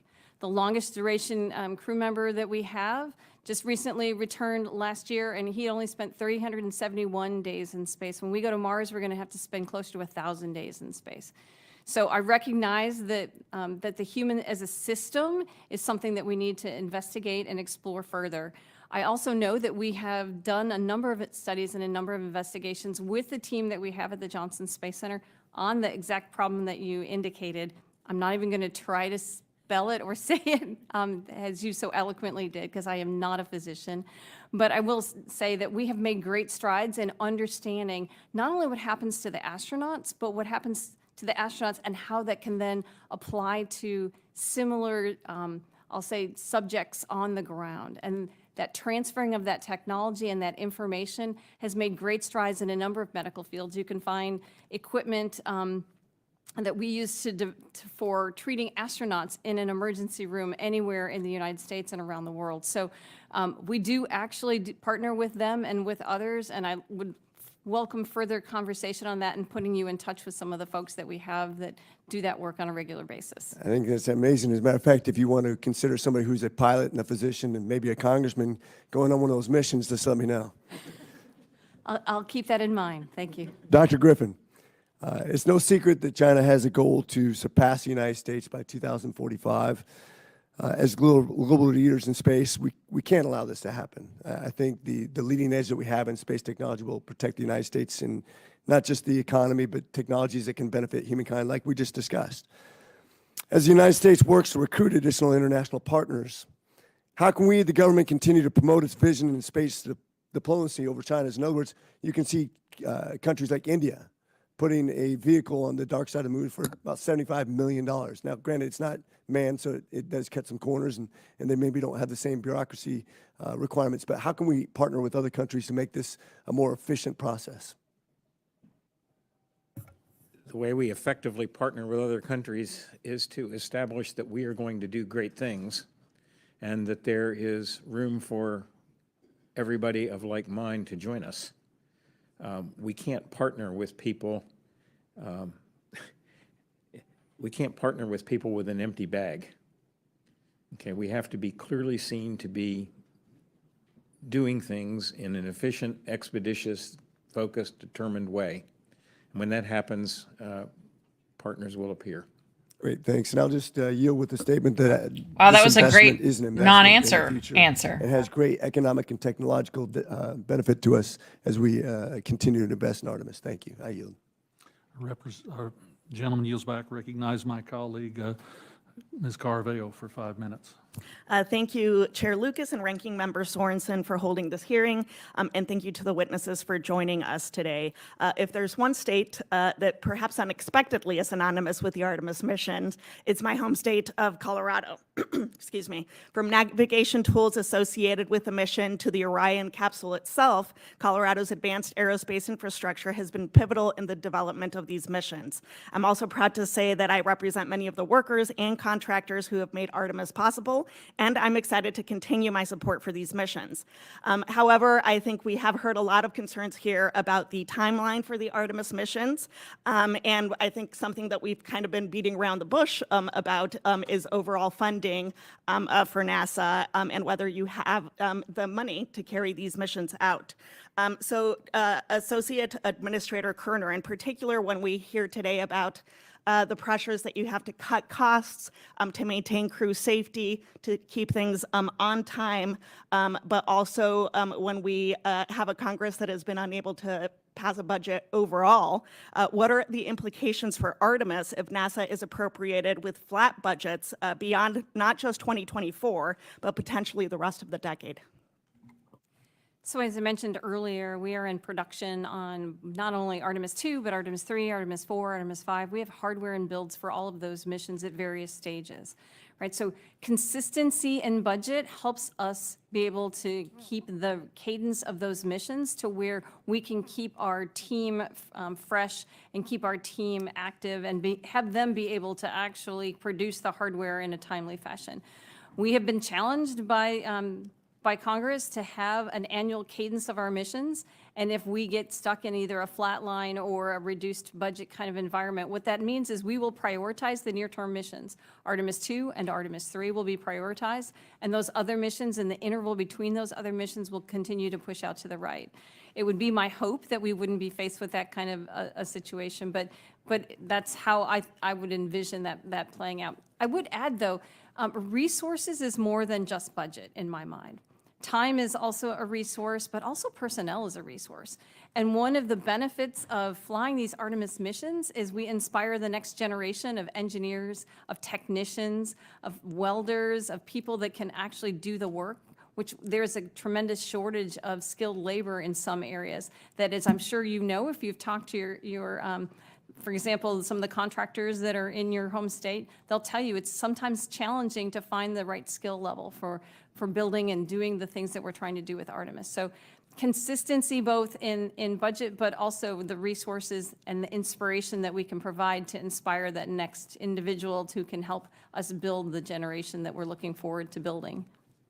Thank you so much. Those are very good points, and I think the consistency in budget probably has a direct implication on people being willing to take these jobs. So, Dr. Griffin, in that same kind of vein, in your experience, what can the impact of flat budgets and budgetary uncertainty for short-term CRs and shutdown threats, which we've had many of this session, have on the NASA contractor workforce and its ability to meet NASA's needs? sorry. In my experience in both DoD and NASA, multiple occasions over the years, it's not so much a flat budget that is a problem. Actually, most of the time I would welcome a flat budget if I knew I was going to have it. It needs to be at an appropriate level to accomplish the task at hand. But flatness in itself is not the issue. The issue is that when we do not have an appropriation on time, year after year, we force the government actually does very little work itself. It may plan and may integrate work, but the work is done by American industry and in some cases our partner industries. And when we stop and start that funding by delaying or even skipping our appropriation cycles as we did in 2008, that is a huge problem. Thank you very much. I yield back the remainder of my time. Chair recognizes the gentleman from California, Mr. Issa, for 5 minutes. Thank you, Mr. Chairman. Over a decade ago, almost 2 decades ago now, Elon Musk began telling us here on the Capitol and around the country, anywhere someone would listen, that the United States was getting ripped off. That in fact, it shouldn't cost more and take longer to take the same basic rocket and drive the same number of pounds into space. Until he got through the almost infinite blockade by the established launch people, nothing happened. Today we are launching, and in theory we're launching for less. But I guess my question is... And yet Elon Musk is still launching for much less. Fixed, firm, and fair. Whatever happened to that? I think the question primarily for the IG is there any reason that these contracts, particularly to go to the moon and circle it, weren't done on a tell us what it'll cost half a century after you already did it? Thank you, Mr. Issa. As we've previously reported, NASA's been challenged to establish credible costs and schedule estimates. While certainly appropriate. And they haven't met that challenge. Is that more or less correct? To date, in the way that we would say is most transparent, that is correct. I think while it's certainly appropriate to have commercial partners involved in the launch activities, a key challenge that we continue to remind the agency is important to hold them accountable for delivering the promised goods and services at the promised price. We've previously reported that at times, even though contractors were behind schedule and over cost, NASA was still paying them overly generous performance awards. And so I think, again, this is less about like the who and more about just making sure that you hold them accountable for delivering at the price they promised. Well, a follow-up to that, when you've got to, because you're in the business of figuring out the why, is it because the contractors are not living up to their original promise, perhaps never intended to, or is portion of the blame the shifting sands of NASA starting a project and then endlessly changing it even when it's to return to do what you did half a century ago? Our work has identified various factors contributing to some of these challenges. One is workforce challenges. It's harder, while you can set a requirement, if you don't have the workforce available at the time to actually execute it, that's challenging. Well, also, NASA's changing requirements. Workforce is a great question. If I'm any of these contractors, either the historic incumbents or the newer combinations, isn't that in the bid? There's always optimism that you'll be able to get the workforce to complete the work, right? Some of these contractors are actually competing for the same workers, for example. And again, whether it's workforce issues, whether it's changing requirements on NASA's part, all of those add into these eventual cost overruns that NASA experiences on some of these contracts. Again, this is about accountability for holding the vendors responsible for what they're promising. Okay, well, I'm going to go back again. When you look at the current cost overruns and time delays, can you pull your slide rule out and figure out why? Or do we have to rely on computers now that cost more and take longer? Sorry, but I can't resist the fact that we truly did go to the moon with slide rules, and we now seem to take longer with more indecision when we're simply retracing the steps. Perhaps Excellent because question. we're not measuring with a slide rule. Our work previously talked about some of the challenges NASA faced with project management. Part of it was over-optimism, right? NASA can get things done. Sometimes that confidence in getting things done so overrules what you know it's going to take to actually get it done. Part of it is, and Kathy spoke to this earlier, the unstable funding stream, right? It's hard to plan in the long term if you're not sure about your funding stream in the near term. And finally, sort of making sure you continue to grow the workforce within NASA and within the industry to continue to support the work you're doing. So there are a number of challenges to NASA being able to get these projects done on time and at the promised amount. Well, if we assume for a moment that Congress isn't going to change, we assume for a moment that the moon isn't moving differently than it did half a century ago, what should we demand that NASA do in order to deliver the rest of Artemis 2 and 3 on time and with no greater overruns than we've already experienced? What would be the steps that Congress would be required to take? In my view, one would be locking the agency down into making life cycle costs and schedule commitments. We understand that the world is complex, things will change, but it's incredibly important for Congress to at least have an initial idea of what this is going to cost and when NASA can get it done. I thank you. The questions could go on again and again, but I probably really would have to bring a slide rule if I were going to calculate all the overruns. So with that, I yield back, Mr. Chairman. It would be fascinating watching you use a slide ruler. I've got a whole bunch in my collection if you want me to bring Not a doubt it in my in. mind, not a doubt at all in my mind. Chair now recognizes the Congresswoman Lee for 5 minutes. Thank you, Mr. Chairman and Ranking Member, for holding this important meeting. Serving in this office for over a year now has been a unique experience, learning more about the scientific communities and the ways I can serve my constituents beyond the personal passions that drove me to serve in Western Pennsylvania. Recent inclement weather across the country has affected us all in one way or another, but space science, particularly through the use of satellites, is crucial for meteorologists like yourself, Mr. Sorensen, to make more accurate and timely weather predictions, ultimately improving our ability to respond to and mitigate the impact of various weather events. While we continue to race to the moon and all the discoveries that we may uncover there, I continue to look towards the research and work of countless scientists here on Earth and 1,000 miles above.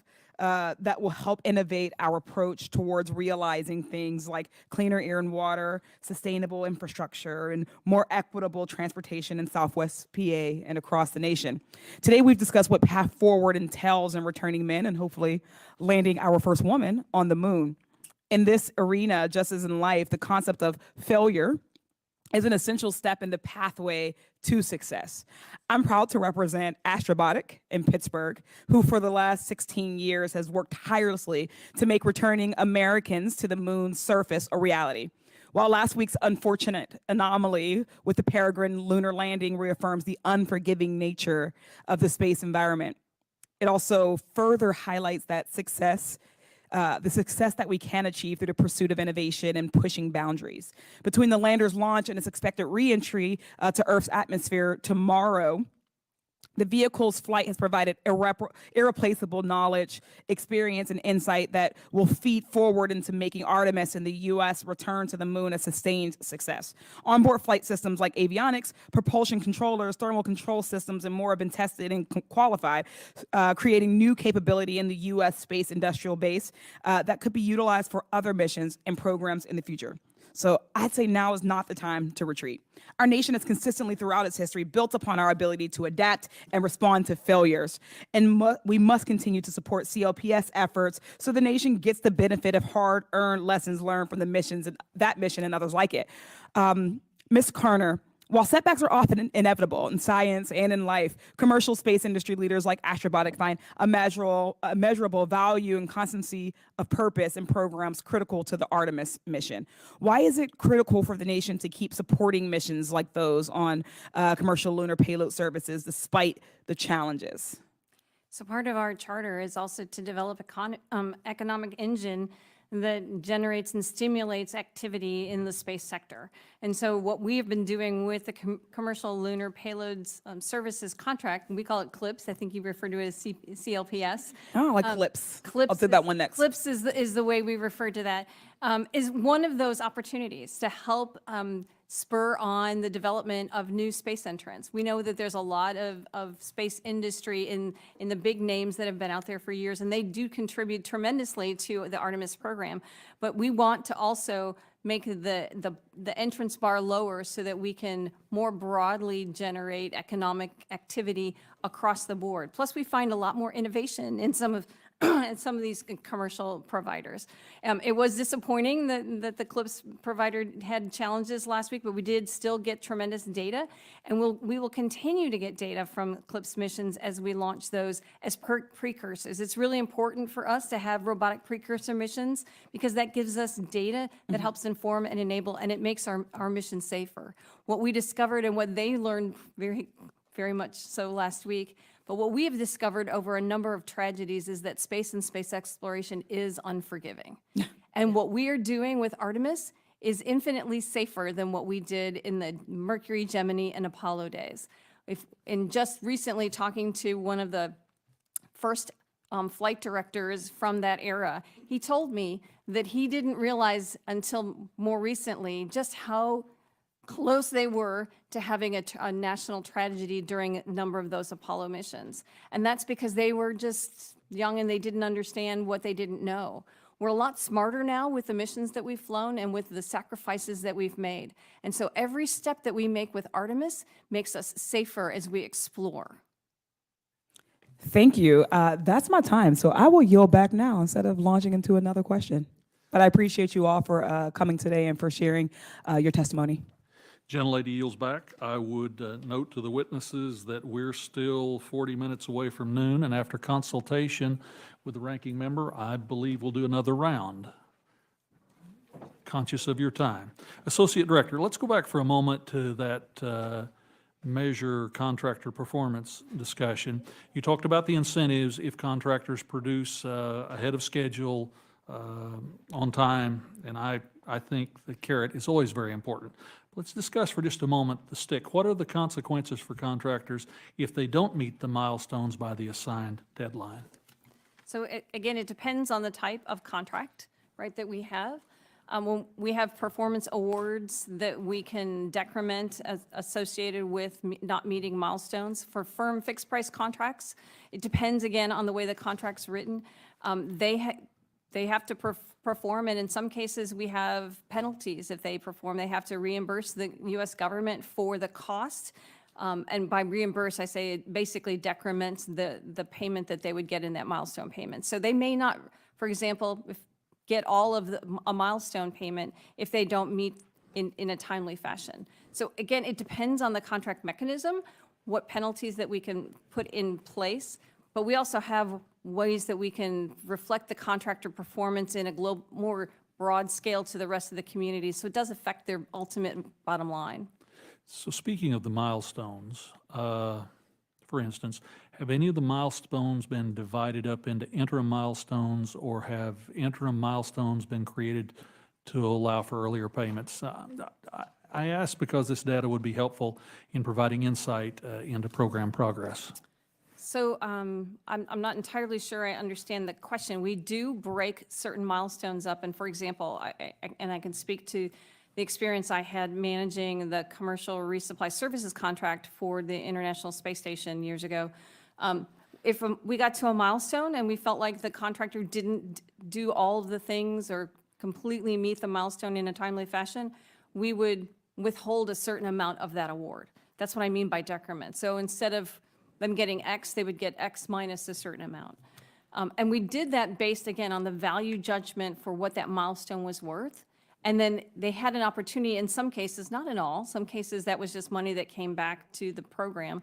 But in some cases, we would defer the payment until they accomplished it in the manner in which we needed. And there were plenty of opportunities that we got from them, and I'll say in-kind work and additional work and benefit to the U.S. government that was performed as a result of them, for example, being late on some of those milestones. Because I think sometimes we get questions from appropriators and other oversight entities that perhaps the milestones should be, of course, should be designed to accomplish the work in an efficient and effective fashion and accelerative helpful. but that the milestones not be designed just to help the contractor move along through No, the process. they certainly are designed, I'd say mutually. So a lot of times when we award these, especially the firm fixed price contracts, the contractor will propose to the U.S. government what they would like to see in the milestones. And as part of the negotiation before we even award that contract, we will adjust those milestones, both the values, but the timing of them also, in order to make sure that it meets the timeline that we need for whatever it is that that contractor is providing. Speaking of the international element of all these efforts, again to you, Associate Director, NASA recently announced a partnership with the UAE on Gateway, under which the Mohammed bin Rashid Space Center would provide Gateway's crew and science airlock module, as well as a UAE astronaut to fly to the lunar space station on a future Artemis flight. How will NASA and UAE share cost related to this partnership? So I don't know that I would say we share costs, right? So when we negotiate with an international partner for a contribution to Artemis or to any activity, there is I'll say, a value that we assess, we, the U.S. government, assess on what they are contributing. And then in kind, we return a value to them. So for example, the one that you mentioned, the UAE will be providing the airlock. And in exchange, we, NASA, are going to be training a crew member and launching a crew member and giving that country an opportunity to have a crew member on the Gateway space station.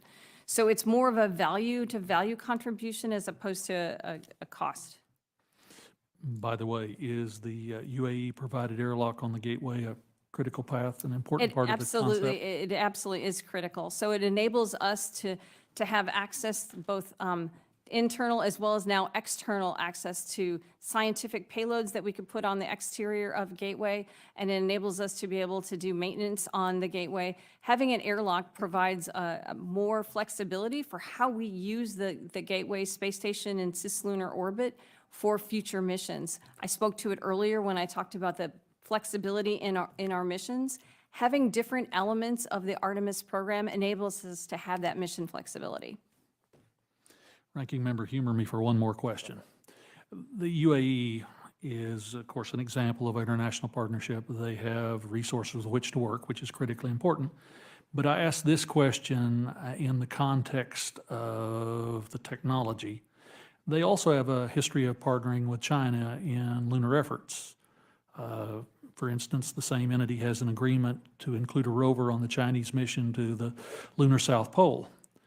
I guess my question is, how, when we are partnering with people who are partnering with others, how do we ensure that the technology shared through a partnership doesn't, shall we say, inadvertently contribute to someone else's space capacities? So we have a fairly rigorous export control process that monitors and manages our interactions with our international partners at every level to ensure that exactly what you just said does not happen. My time has expired. I recognize gentleman Mr. Sorensen for 5 more minutes. In my opening statements, I had mentioned how important it was to bring a NASA astronaut to my district. Dr. Kate Rubins has been back and forth to the International Space Station several times, and one of the simple problems that she discussed with me and with the students in my district as we were going to schools was that spacesuits were designed for men.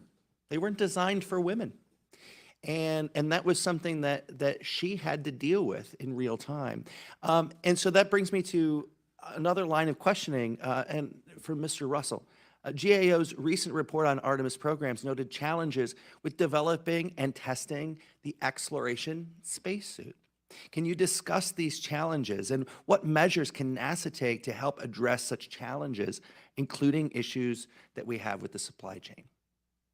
Certainly. Thank you for the question. I think the first challenge to note was originally NASA designed the spacesuit in-house and then made the decision to contract that out, which is happening now. As we took a look at some of the current challenges, certainly one has to do with sufficient life support.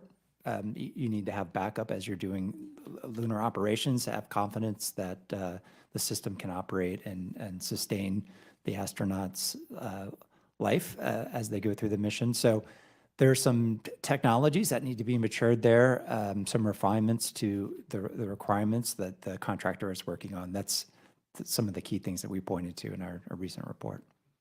Ms. Kerner, I'd like to go a little bit more in depth on that.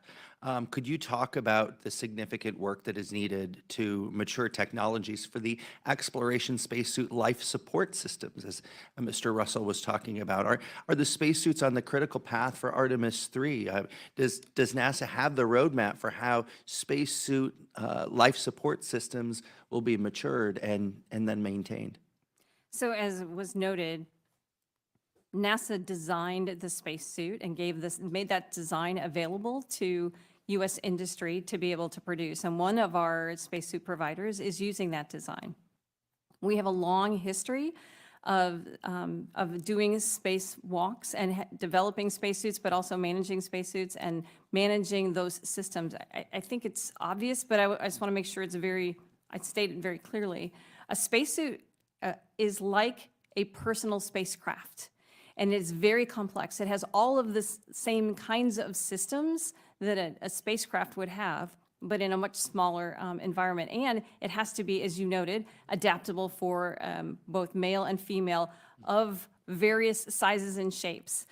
So the design and the development of the hardware for that is something that, while NASA has experience on, we're trying to foster that experience in our commercial industry partners and are helping them. One of the ways we do that is through government task agreements, and we are enabling their development and helping them with some of that testing through those government task agreements. So it really is a partnership activity, even though it is a service contract, and they are doing the development of the exploration suit. NASA is standing side by side with them and enabling that to happen. And I'll open this to anyone who wants to answer. Are there other opportunities for public-private partnership that we haven't yet done yet? For instance, with spacesuits, to open that up to companies to be able to come up with the technology to learn. Are there other ways, as we look forward to Artemis 2 and Artemis 3, that we can look forward to that? So I'll offer that there's plenty of opportunity, I would say, for partnerships and for on-ramping new technologies, not just in spacesuits, but in every aspect of what we're doing with Artemis.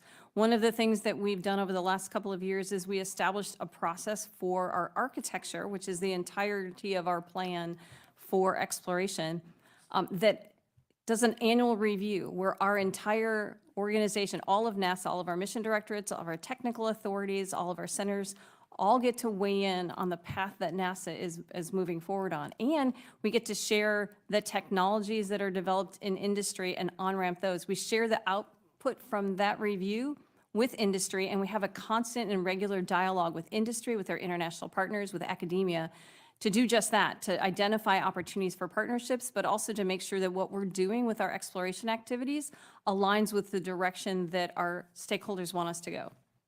Great. So we're on the right path for Artemis 2. I believe we are. Thank you. I would, if I might add. Yes, sir. I would add that if the United States and its international partners have a consistent program to return to the moon and stay, that there are an enormous number of infrastructure development opportunities available in which commercial industry can invest because they know that there will be a return. So I mentioned communications, navigation, functions earlier, command and data handling, data storage. The CLIPS program was brought up. There will be a need in supplying a human lunar base for all types of cargo, ranging from small, high-value items to bulk cargo that industry could supply if they know that there is going to be a consistent market for such.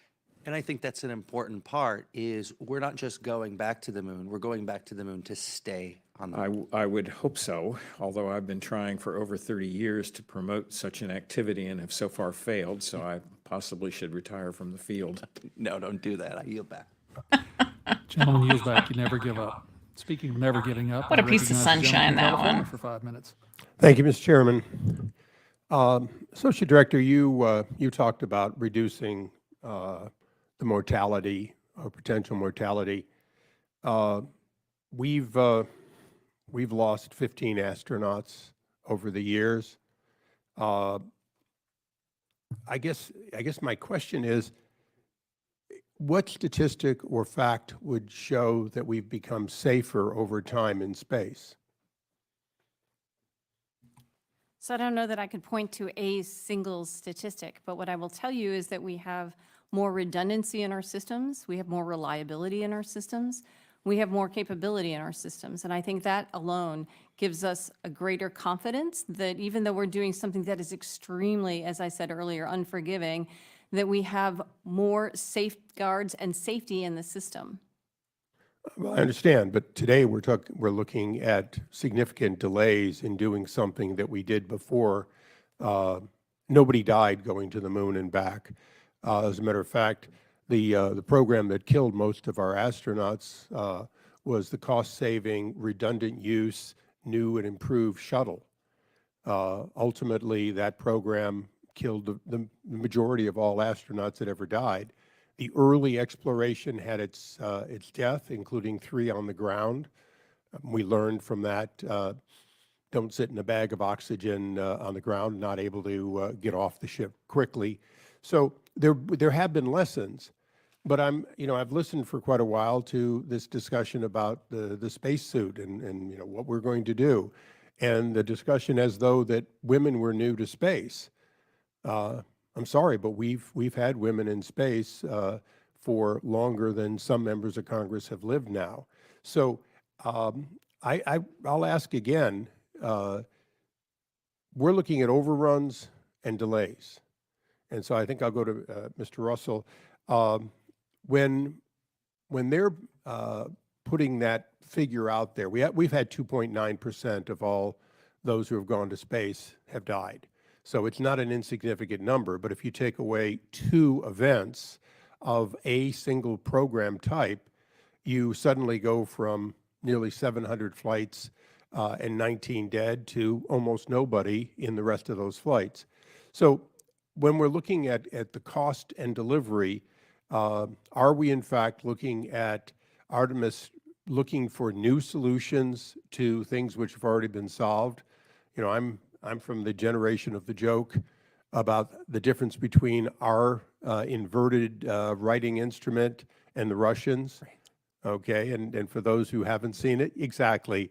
We came up with the space pen, cost millions. They came up with a pencil, and for redundancy, they had a second one.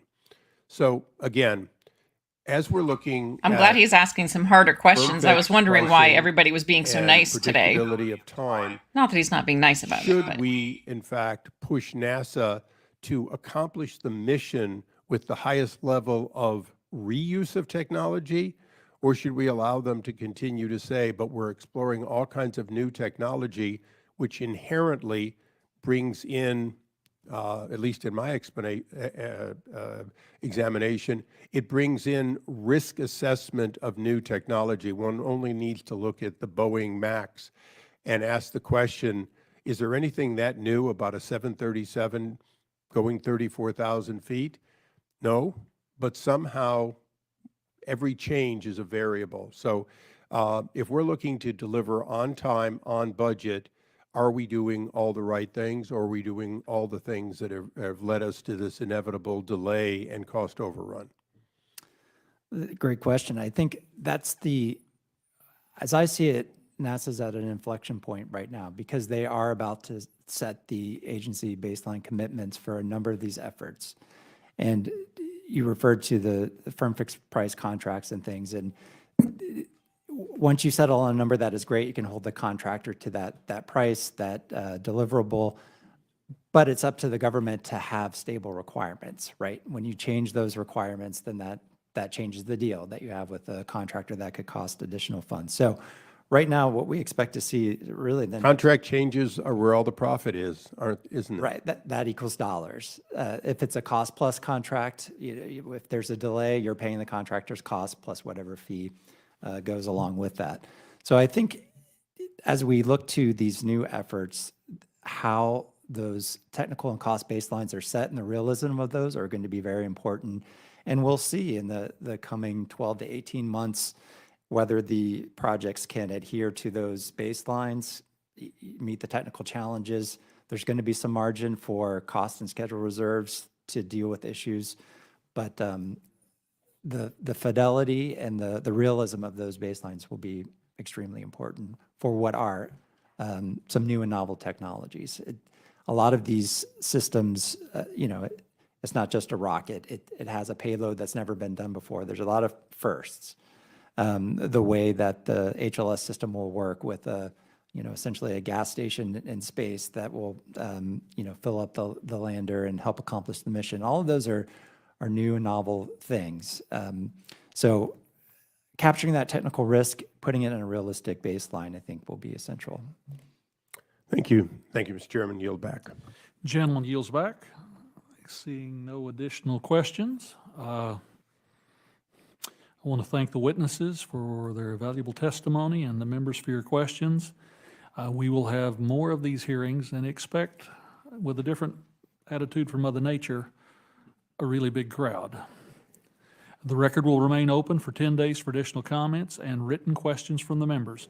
This hearing is adjourned.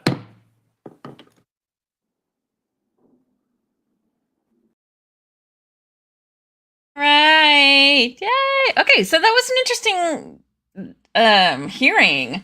Like Chris was saying I want a table flipped over, but it's just, why were they being so nice? It was unlike them. It was out of character to see all of the Congress people being so nice. Like, because we have questions that we want answered, right? Why are we giving you so much money, and why is it taking so long, and why are we doing things that seem very redundant? And yet they were all just like, thank you so much for being here. We really appreciate everything you're doing. Just a teeny little question. What about women's suits? Have we got that figured out? And like, what? Why were they doing that? It was very interesting. So, all right, I got some things. I got some follow-ups for you. A Stepford hearing. Yeah, it was, right? It was just very uber polite, and I'm not used to that with them. I like the feisty ones, but I mean, it's nice not having them like fighting back and forth, I guess. Well, okay. So I've got some follow-ups for you. So let me pull those up. And I also, for those that were here yesterday, when we were watching the Cuban hearing about Cuban entrepreneurs, and remember they're at the beginning, there were audio issues. I know why. Because do you remember them kind of mentioning something about somebody being thrown out? I found it. And there's a video of it. So we're going to watch that too. Okay. Let me get to follow up just with this first. Okay, so there was some talk, right, about China versus US and the new space race that we have sort of going on right now. So I wanted to look at these a little bit. So this is National Defense Magazine. Just in, US must win cislunar space race over China, new report says. And this is from 2 days ago. Nearly 55 years since Neil Armstrong took first steps on the moon, United States is locked in a new space race with China, and America must take the necessary steps to ensure freedom of operations in the cislunar region, according to new policy paper. So what is the cislunar region? It's defined as the region of space where an object's path is affected by both the gravity of Earth and the moon, so right in between, probably. And it offers a number of potential scientific, economic, and national security benefits, and thus has become a critical facet of the enduring great power competition between the United States and China. Interesting. Analysis of People's Liberation Army programs and doctrine has revealed China's intent to become a preeminent global power in space, and the head of China's lunar exploration program's direct comparison of the moon to disputed islands in the Western Pacific heralds a confrontational intent. So they're thinking that if China gets there first, they're going to claim it as China's moon. That's kind of weird, right? Like how can one nation own the moon? I mean, I'm sure they all think they can, but So Charles Galbraith, who's a senior resident fellow for space studies at the Mitchell Institute, and he was the author of the report, said China has expanded territorial claims. So it sounds like they are going to do that and utilize covert militarization, coercive diplomacy, and aggressive behavior in the Western Pacific and here in the U.S., as we learned during the what was it? Foreign companies or foreign countries are coming in and repressing dissident voices on U.S. soil. The foreign nations are coming in, specifically China. We learned about the illegal Chinese police stations here in the U.S. And we can't see that type of behavior extend to the lunar environment. So that is what they're thinking. They are thinking that China is going to say, this is ours. China's approach contrasts greatly with the U.S. Artemis Accords, a voluntary agreement currently signed by 33 countries to establish norms of cooperation and peaceful collaboration in space, the paper said. In order to establish and protect a more transparent, collaborative, and peaceful cislunar regime, the United States and its partners must win the race to the region. Then why don't they get SpaceX involved? So the paper offers 6 recommendations, starting with the Defense Department developing a broad strategy of how it can support scientific and economic expansion into the cislunar region. So getting more military in space, apparently, is one of the strategies. Identifying military objectives and how the department can support civil and commercial activities in cislunar space. By having the military involved, it will send a strong signal of the nation's commitment and will help deter irresponsible or reckless behavior. All right. Anything else good?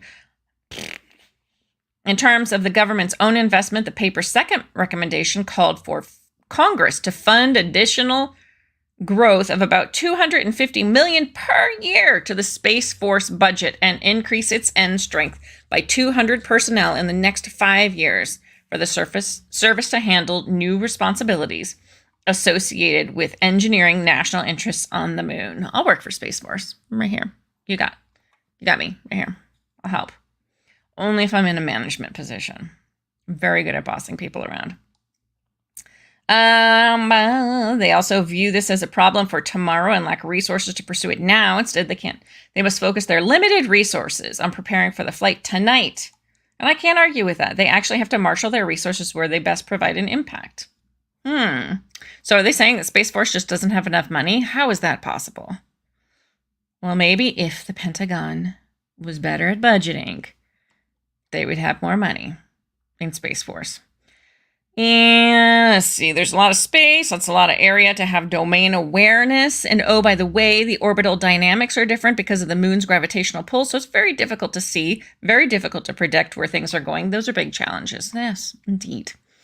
So it sounds like, this is a long article, but it sounds like they are worried that China will, try to take over the moon and say this is China's domain. Very strange. Very strange. All right. Now, what was the other thing that I had? Oh, I wanted to look at why is NASA so much slower than SpaceX? Why? So, let's see. Make sure, you guys can see that too. Okay. So, SpaceX versus NASA, speed to market. NASA is clearly slower to market and to iterate than SpaceX. That is very true. SpaceX is on average nearly twice as fast as NASA in terms of actual delivery time. SpaceX projects have shorter actual duration from the decision to build to completion. On average, they take 49.2 months, approximately 4 years, whereas NASA took about 7 years. This difference is statistically significant. As its platform has stabilized, SpaceX's speed to market has been persistently trending lower towards 2 years.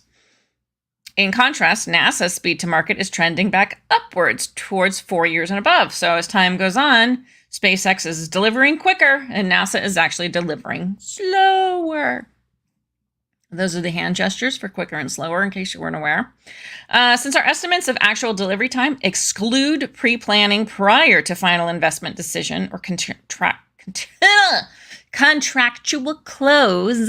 SpaceX relative speed is in fact faster than our deliberately conservative calculation. Absolutely, because that's the thing. I mean, NASA is slow just all around, right? We all know that. It's very slow. But they deliberate for quite some time before they even start doing things. So once you add that in, I mean, the difference is even more profound. See, does it say why, though? Not really.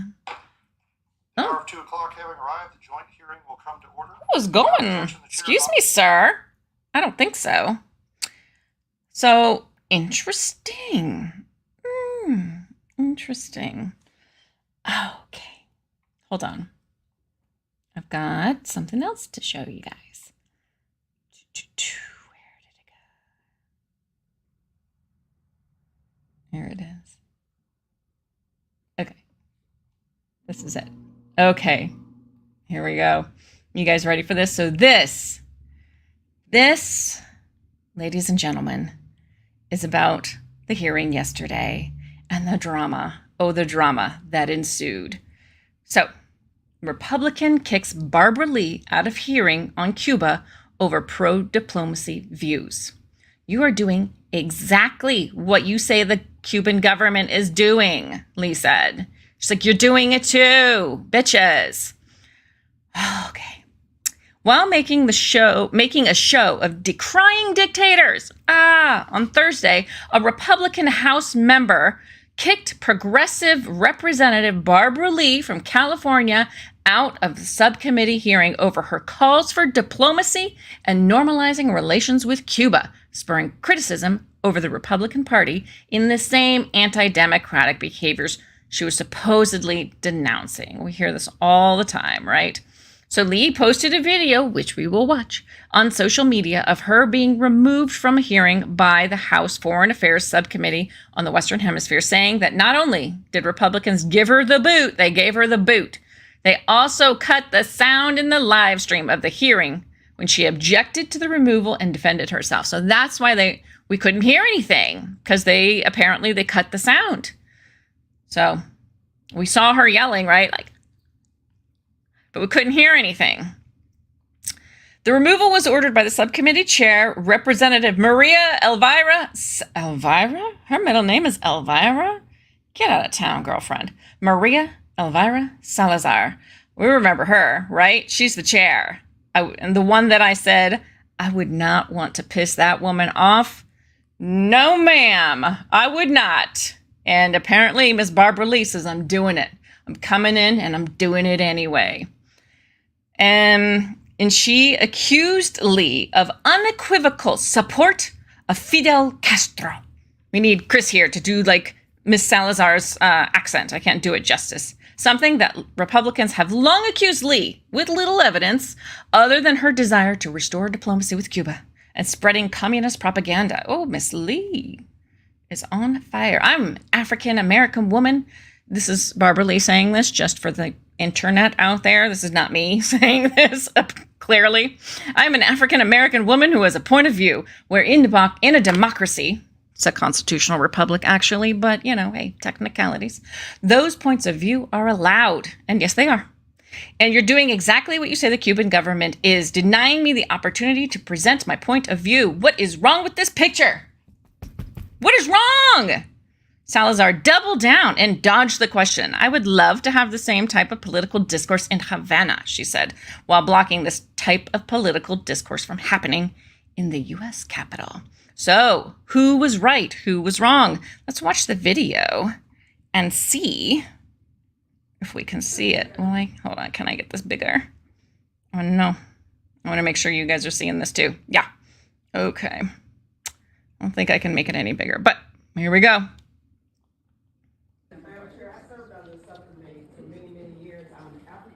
It's really hard to hear. I don't know if you guys can hear it well or not, but we're trying. Let me make sure it's turned up all the way.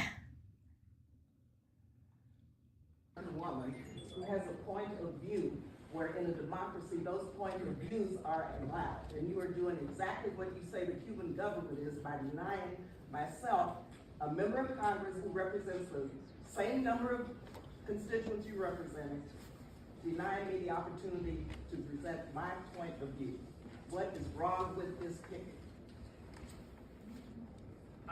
I say this is a stunt. Look at this. She got a camera person, a camera lady up front right here. That's Miss Lee.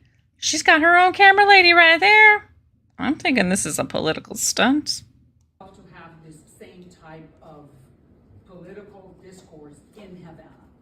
Let's have it in Havana. If we normalize relations and have normal diplomatic relations where entrepreneurs can thrive in Cuba. The only people who have that key is the Cuban regime. They could make that happen right now. Madam And Chair. unfortunately, you have been friends with those who are not in favor of the Cuban people. Madam I Chair, represent I am those a people friend that of the know. United States. I am a member of the United States Congress. I am a friend of the global community, and I want to see normal relations between every country in the world and the people. Not always going to happen, Miss Barbara Lee. Whether we agree or disagree, Gentle- the only way we gentle can Congresswoman, ensure the values you have of been- democracy are promoted is being at the table, engaging with. Fidel Castro has been the worst dictator that the hemisphere has seen since the arrival of Christopher Columbus in 1492. So So Christopher Columbus was a worse dictator? Is that what she's saying? we are about to start this hearing in order. Thank you. The subcommittee on the Western Hemisphere will come to order. The purpose of this hearing is to discuss. Woo! All right, so it doesn't show them actually like throwing her out, but I think that was some planned distraction. Yes, that was the one yelling. That's why we had so much trouble with the audio in the beginning. I guess they cut it. They must have purposefully lowered it and then cut it, because remember at one point we couldn't hear anything at all because they didn't want us hearing what she was saying. Why? Why didn't they want us hearing that? Like, she really wasn't saying much of anything that was like terrible, right? Yeah, and that lady was filming, so you know this was pre-planned. Because I think, let me go back to the article said what she was saying. It quoted her. I am an African-American woman who has a point of view where in a democracy, constitutional republic, those points of view are allowed. And you are doing exactly what you say the Cuban government is, denying me the opportunity to present my point of view. What is wrong with this picture? So why were they, dang, what is going on with my light? Hold on. Hold the phone, because this is just going to distract me. So why weren't they letting her talk? That's a little weird. And why did they cut the feed so we couldn't hear it? Why? Subcommittee on Foreign Affairs, Ms. Salazar, which I'm not trying to piss you off because I'm afraid of her. Anyone with the middle name Elvira needs to be feared severely. But that's weird. What do you guys think about that? Like, not only did they throw her out, but they cut the feed so we couldn't hear what she was saying. Come on, all my conspiracy-minded people. I know you're right there. I can see you. Why were they doing that? She wasn't even saying anything that was that bad. Nobody knows. I don't know. It was weird. Yeah, it wasn't bad. I agree. So why did they cut the feed? Like, they didn't even want the audience to hear what Miss Barbara Lee was saying. She's like, I am here. I am an African-American woman, and I have things to say that you need to listen to. Okay. I mean, I could see them saying, okay, yeah, absolutely, but this is neither the time nor the place. We're about ready to start this hearing. Why don't you take your seat, Miss Lee, and then you can be a part of this. Or maybe she's not a part of it. Maybe she bursts in. I don't know if she's on the committee or not. I should look. But let me look, because I'm curious now. Was she, if she was on the committee, it gets even more strange, right? So let's see. Is Barbara Lee on the, Foreign Affairs Committee? I think it's called the Foreign Affairs Subcommittee. Okay.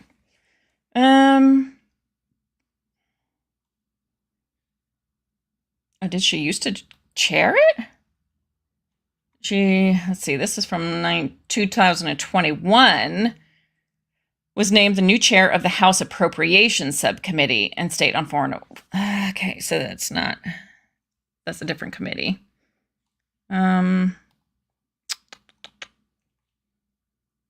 Committees and caucuses. Does that show where she is a member of the powerful Appropriations Committee, which controls federal purse strings? Okay. Foreign relation. No, I don't see her. She is not in that subcommittee. So maybe that's why they didn't have her in the meeting. But I think she can request, because I know I've seen other people who aren't on certain committees, and I think she could request to be there. I am not sure. DB Property Maintenance. Hey, what's up?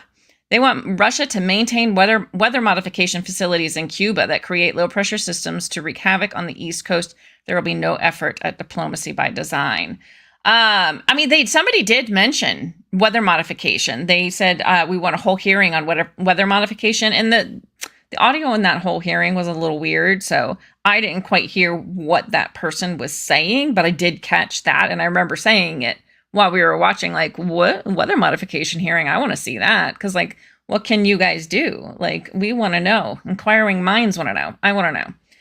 But, yeah, I don't know. Like, so maybe they just had her leave because she's not a part of the subcommittee. Maybe it's just something as simple as that, and she was being disruptive. But why cut the audio feed? Makes no sense. Yes, Ms. Salazar would disagree. She said Castro is the worst dictator or what did she say? Since 1492, when Columbus came over, Castro has been the worst dictator. And I will maybe argue, because there were a lot of like horrible people that came over and did some horrible things. Like the Spanish conquistadors, no bueno, man. No bueno. Well, Mind Forked. Chris is saying that seemed like an overreaction and staged. Yeah.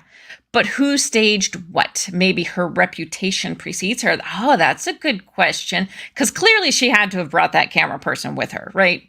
She clearly brought that person there with her. I mean, I would think so. Because that person was just like, I mean, her ass was in the middle of the shot. She was primed to get a good view of Miss Barbara Lee as she was, giving her speech up there. So I think she did bring that person with her. So yes, I do agree. I do think it's staged. And maybe, like you said, her reputation precedes her. And they knew that this was just a staged moment to try to get her voice in. Don't know. It's just another example of how our freedom of speech, even in Congress, means nothing. Right? God dang it. Yeah. Well, I mean, I agree. Don't get me wrong. I agree. I think they're trying to obliterate the First Amendment, which is also why we need to keep the Second Amendment, because the Second Amendment protects the First.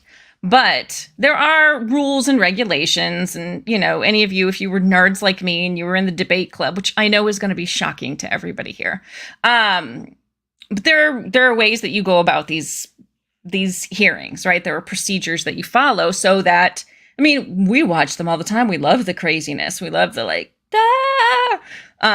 so we still have that even with the rules and regulations. Can you imagine if it was just a free-for-all? It would be craziness. So that could be part of why they were, but I still don't understand why they cut the audio feed. Still. XJ saying they use DEW lasers to bend the jet stream. Really? Interesting.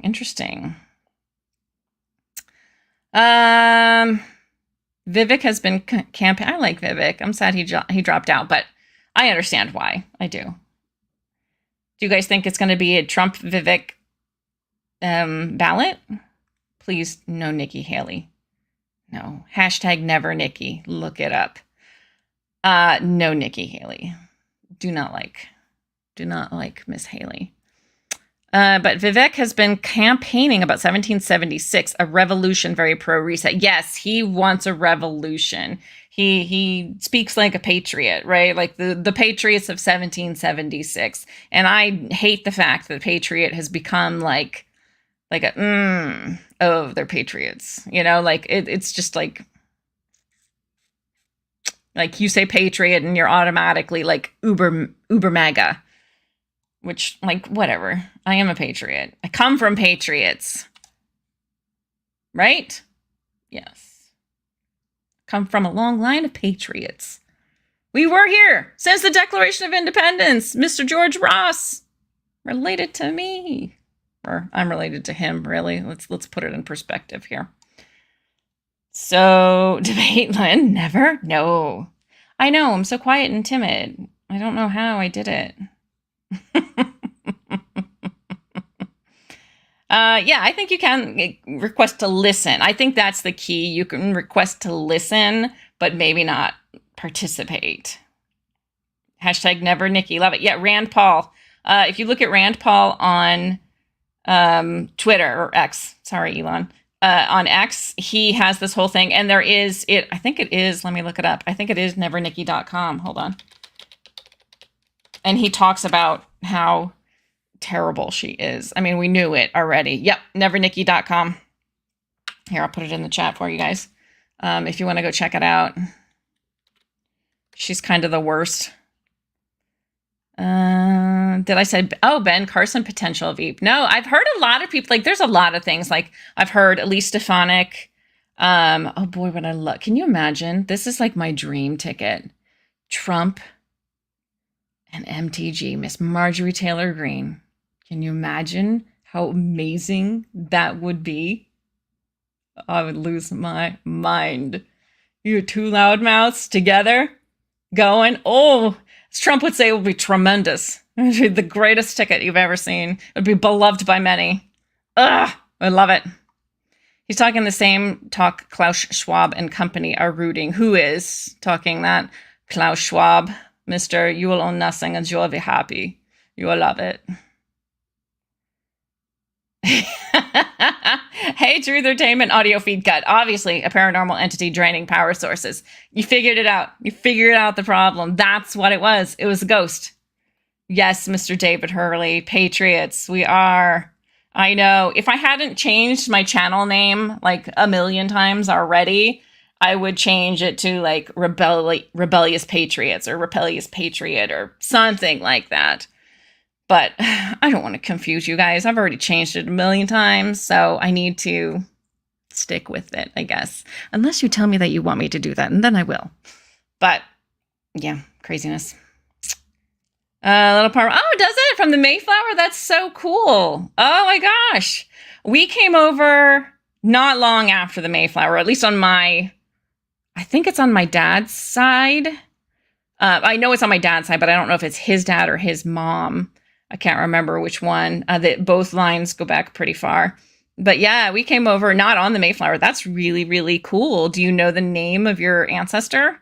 There's a Mayflower passenger buried in Salem in the old burial ground. For those that don't know, I used to live in Massachusetts and I worked in Salem. And they have the old burial ground, which is one of the oldest cemeteries in the nation. And it has, I think it's Captain Roger Moore or Robert Moore.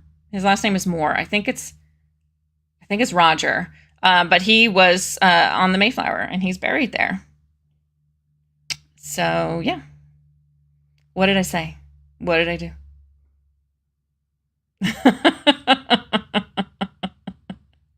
Rebellious Patriot sounds kind of cool. I think so, too, right? I mean, that's like right away on the domestic terrorist list. Right there. Which, you know, okay. But... your sister does. I do. I love looking. I've like looked into my ancestry too. I find it fascinating. I love history. I really, really do. Now I knew about George Ross, the one who signed the Declaration of Independence. Obviously, like that's one that the family makes sure we all know. And then we're related by marriage to Betsy Ross. So she married, I think, George's nephew. So I'm related to Betsy Ross through marriage. But George Ross signed the Declaration, so that's pretty darn cool.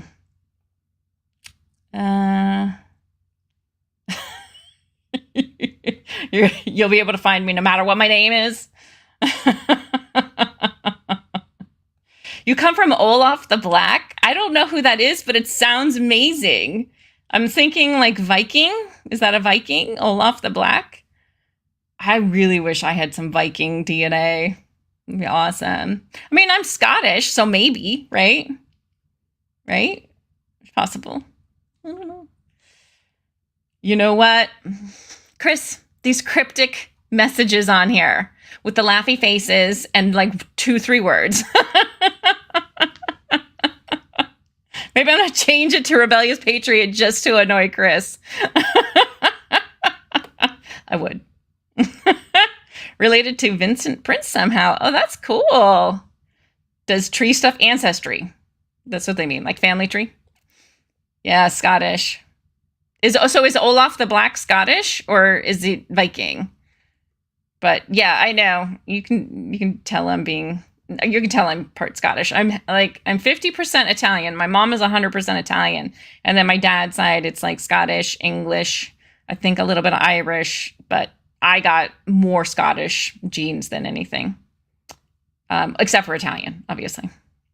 Oh, Chris was confused. The tree reference confused her. But do you guys remember? What is our favorite tree reference? Thomas Jefferson. What is it? Do you guys remember?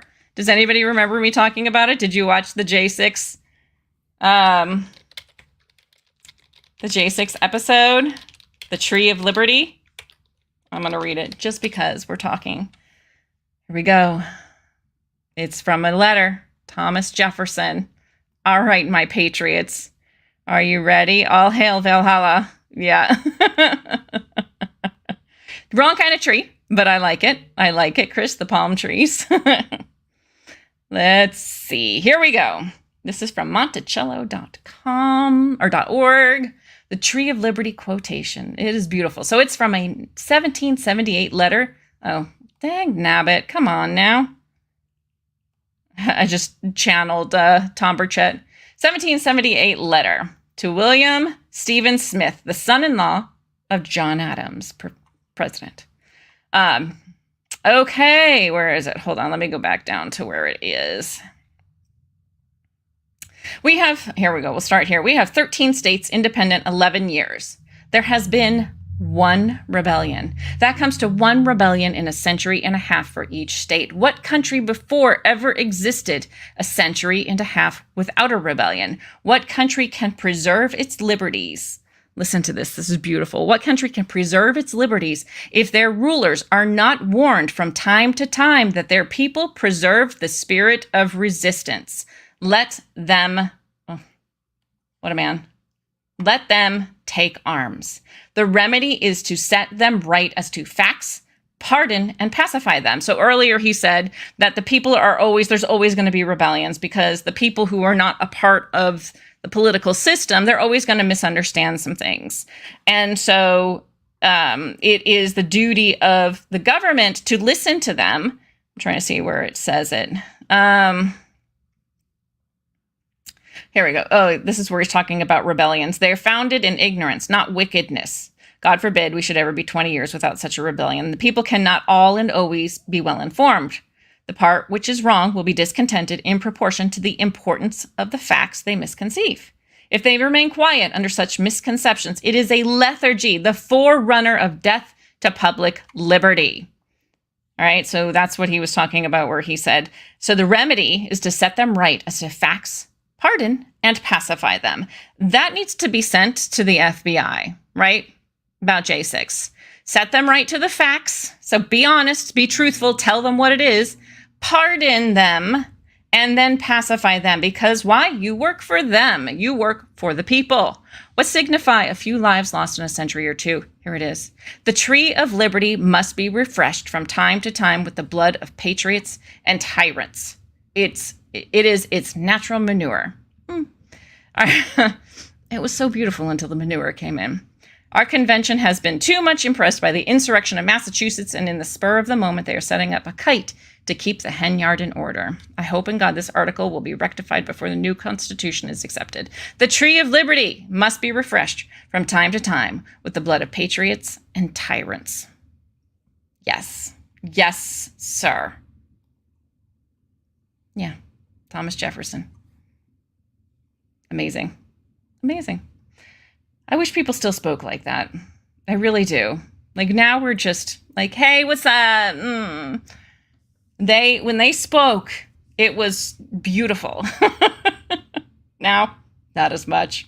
Our politicians do not sound like that. But we will always remember that, right? The Tree of Liberty. Don't forget about the Tree of Liberty, people. And he says it's good. It is good for the government to have, to see a rebellion, to remind them that the people can rebel against a corrupt government. All right. Well.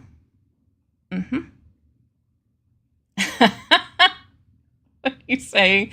You want to drive across country Bigfoot alien trip with you and Lynn? Oh, that would be a trip. It would. All right, guys. Well, that is it for me today. Thank you so much for being here with me. I had so much fun. I don't think there are any hearings next week. I'm going to double check, but there were some that we still didn't hear. Like there was another impeachment hearing for Mayorkas that I really want to watch, and I know a lot of you are into that situation as well, or the information. You want to hear that information as well. So I will do that next week. And then I'll double check and see what else there was. There were a couple other things. And what I really, really want to do, and I'm getting this ready, I'm so excited. So if any of you have been following the E. Jean Carroll Trump trial, it's crazy. It is absolutely crazy. And this woman, she is a whack job like you have never seen. And it's a thing to behold.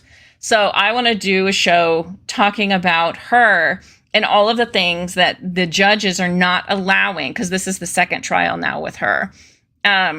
And to set the record straight on some of the facts that I constantly hear misquoted. So I want to talk about that too. So I'm going to do that next week as well, an E.G. Carroll episode.